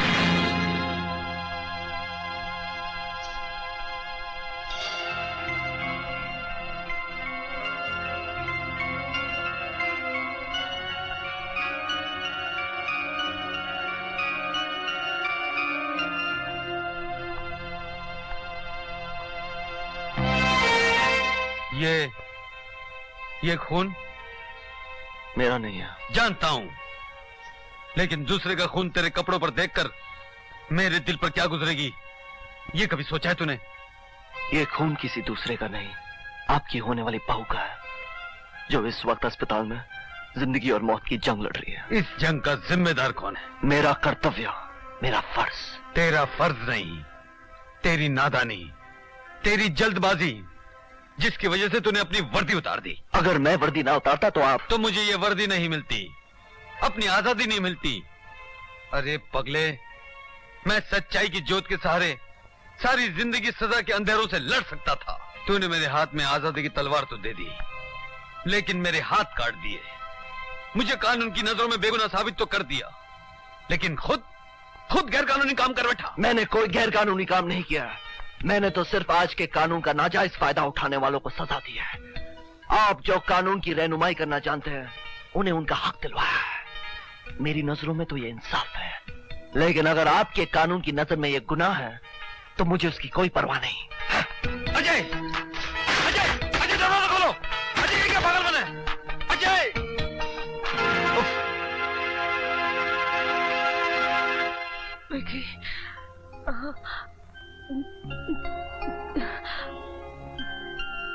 जनार्दन। पूजा। अजय।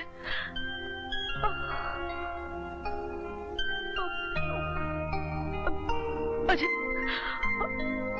विक्की, जनार्दन, मुझे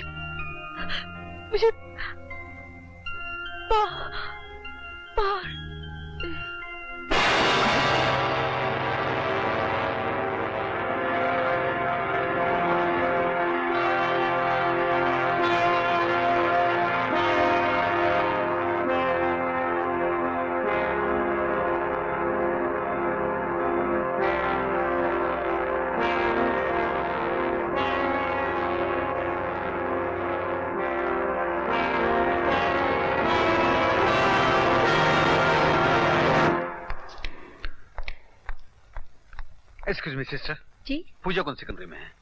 शी इज डेड। और अजय जो उसे लेकर आया था? वो 1 मिनट पहले चले गए।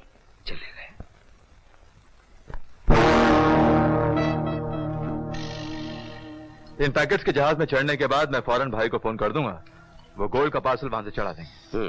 विकी, तुम और आरती इन कागजात पर साइन करके इन पार्सल्स को एयरपोर्ट भेज दो। जी।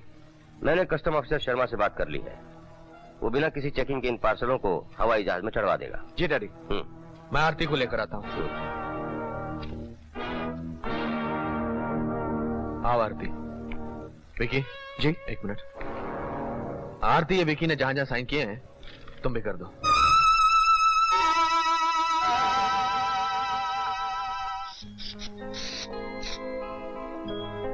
विकी, अपना परफ्यूम देना। परफ्यूम? Oh sure.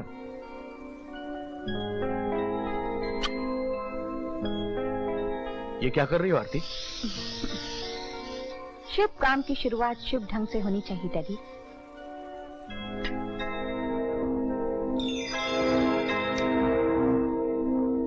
आरती! आरती आरती की तरह जलकर राख हो जाएगी, लेकिन देश के गद्दारों का साथ नहीं देगी। ये क्या पागलपन है? ये पागलपन नहीं, सच्चाई की वो ताकत है जो विजय जैसे सच्चे इंसान की पत्नी में हो सकती है, आप जैसे देश के गद्दार की बेटी में नहीं। बकवास। ये तमाचा नहीं डैडी, इनाम है। जो सच के आत्मविश्वास को और भी बढ़ाता है। अजीब पागल बेटी है आपकी चड्ढा साहब। हाँ होते हैं, ऐसे भी पागल लोग होते हैं अपने देश में, क्या करें। इसका सिर्फ एक ही इलाज है नेताजी, आरती की शादी जल्द से जल्द विक्की के साथ करा दी जाए। पत्नी बनने के बाद वो हर बात मानने पर मजबूर हो जाएगी। लेकिन चड्ढा साहब, जब तक उसका हाथ ठीक नहीं हो जाता वो साइन नहीं कर सकती, और जब तक वो साइन नहीं करेगी ये माल नहीं जा सकता। माल जाएगा जनार्दन, वैसे भी ये पैकेट्स ज्यादा दिन इनके घर पे नहीं रह सकते। नेता है ना, तुम्हारा भाई कल सोना लेकर स्मगलिंग के रास्ते से यहाँ रात को आएगा। ओके, ये चरस और अफीम के पैकेट साथ ले जाएगा। अपने भाई को फोन कर दो। हेलो भाई, तुम दरिया के रास्ते सामान लेकर आ जाओ। प्लान क्यों चेंज किया, कोई खतरा है क्या? खतरा नहीं, मजबूरी है भाई। चड्ढा की लड़की ने अपना हाथ जला लिया है, साइन नहीं कर सकती। खैर, जब तुम आ जाओगे तब सब बातें होंगी। मैंने सुना है कि इंस्पेक्टर विजय जेल से छूट कर आ गया है। हाँ, और उसके भाई अजय ने इंस्पेक्टर राकेश को सच बोलने पे मजबूर कर दिया। लेकिन मैंने और विक्की ने राकेश और अजय की प्रेमिका पूजा का खून करके ऐसा बदला लिया है कि वो जिंदगी भर याद रखेगा साला। Okay, bye bye. तुम्हारा भाई भी तुमसे की हुई इन आखिरी बातों को उसी तरह याद रखेगा जिस तरह मुझे पूजा की मौत याद है। ये हथौड़ा याद है? इस हथौड़े पर तेरी मौत की मोहर लग चुकी है।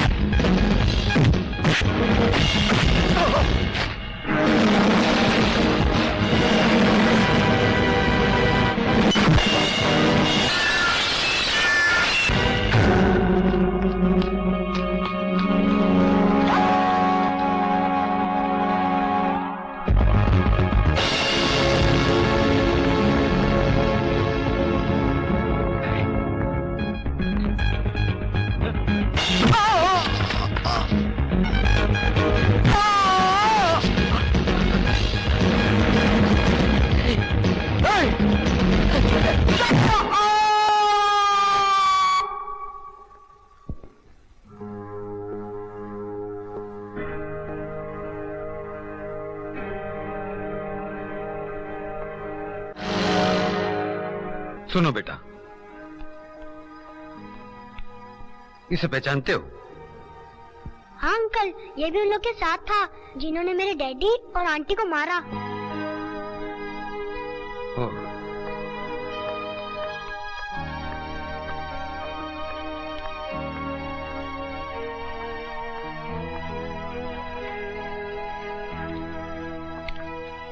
इनमें से कोई था? हाँ अंकल, ये भी था।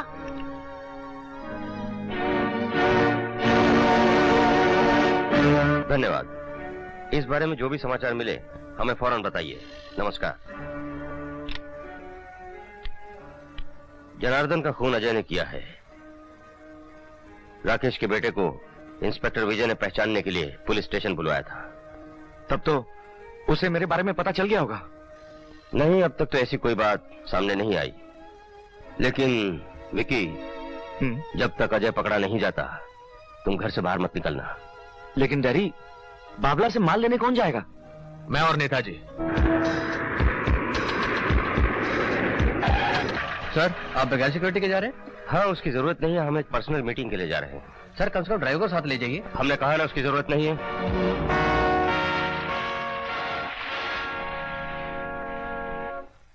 जनार्दन नहीं आया? क्या बात है, आप लोग चुप क्यों हैं? तेरा भाई कहाँ है? अजय ने उसका खून कर दिया। अजय,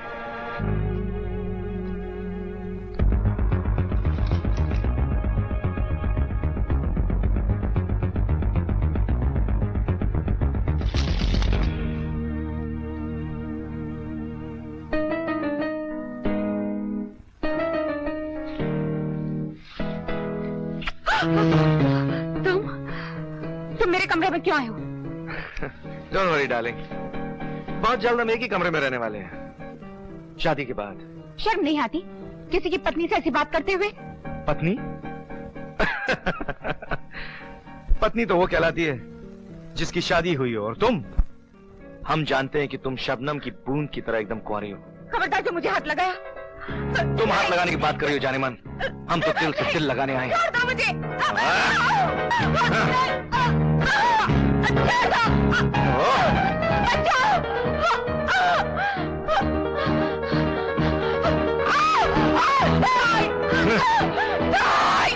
अरे चिल्लाओ, जितना चिल्लाना है चिल्लाओ। ये साउंड प्रूफ घर है, यहां से तुम्हारी आवाज बाहर नहीं जाएगी।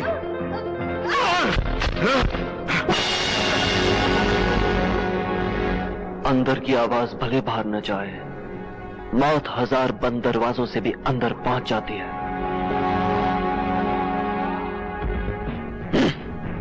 तूने मेरी मां समान भाभी के पवित्र शरीर को छूने की कोशिश की, मेरा प्यार मेरी पूजा को मुझसे छीन लिया। मैं तुझे जिंदा नहीं छोड़ूंगा।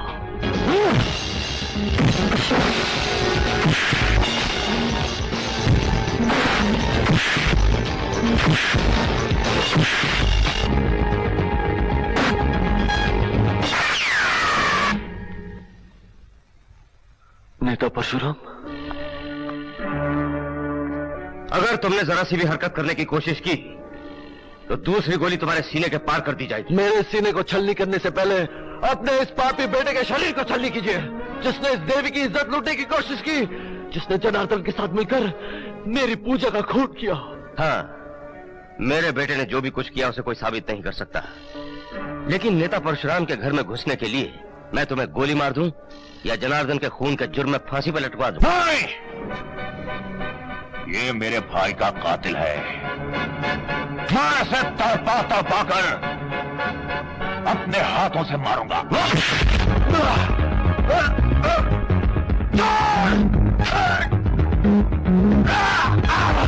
अब तेरा भी वही हशर करूंगा जो तेरे भाई का किया था।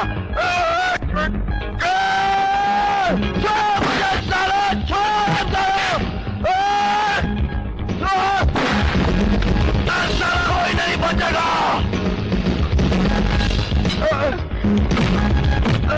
अजय! अजय! अजय! क्या करेगा साले?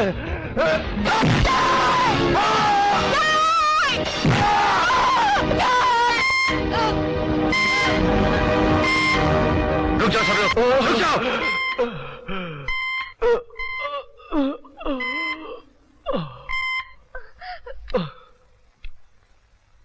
हेलो सर, इंस्पेक्टर विजय आपसे मिलना चाहते हैं।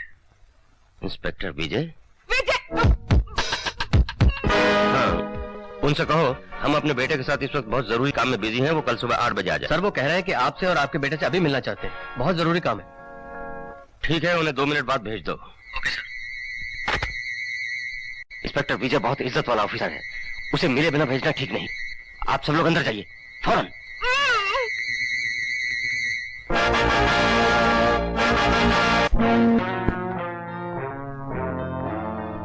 आओ इंस्पेक्टर साहब आओ। देखो हम तुम्हें सिर्फ 2 मिनट दे सकते हैं। मैं आपके बेटे को अपनी निगरानी में लेना चाहता हूँ। क्यों? क्योंकि इसकी जान को खतरा है। किससे? मेरे भाई अजय से। आपके भाई के साथ मेरे बेटे की क्या दुश्मनी हो सकती है? दुश्मनी की वजह आपका बेटा बेहतर बता सकता है।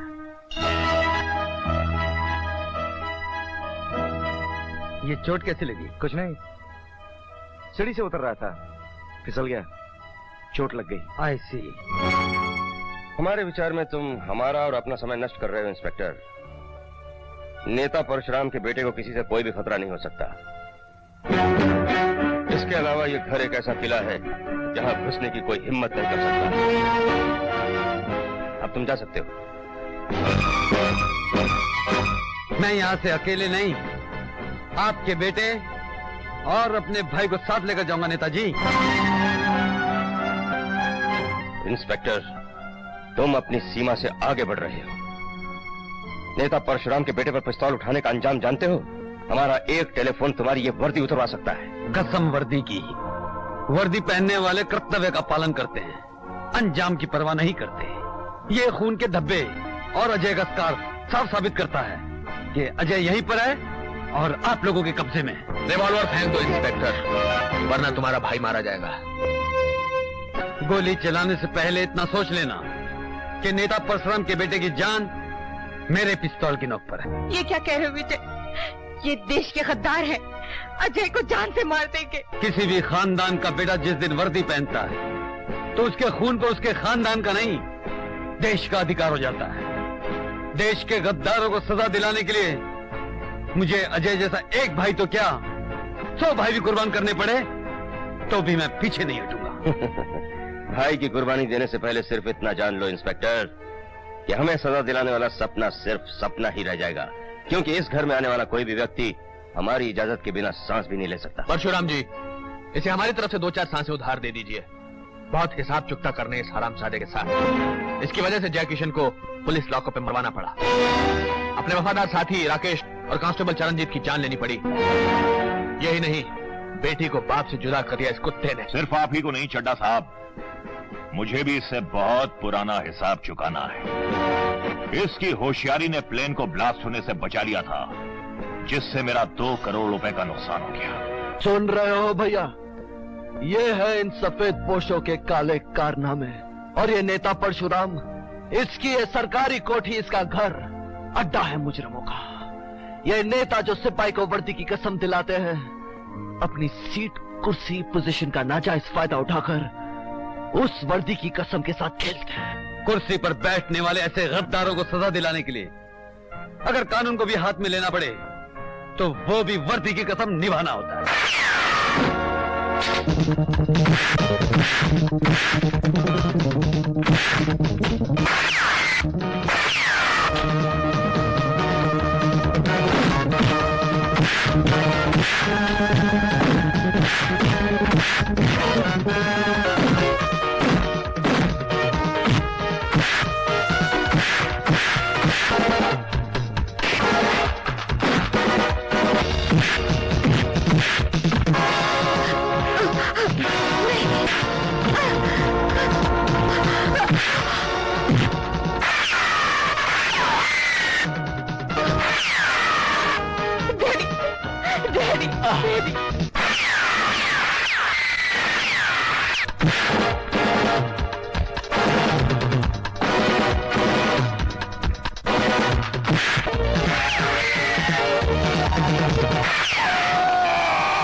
अजय, अजय, अजय, अजय, आंख में आंसू मत आने देना भैया।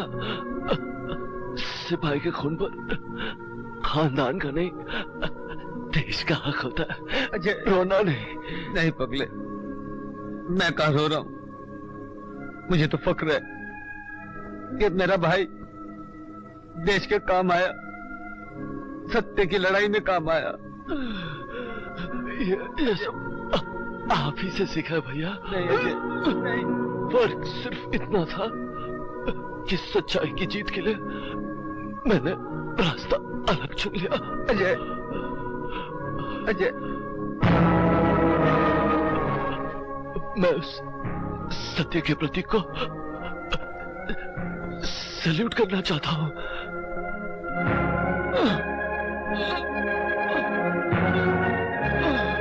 अजय, अजय,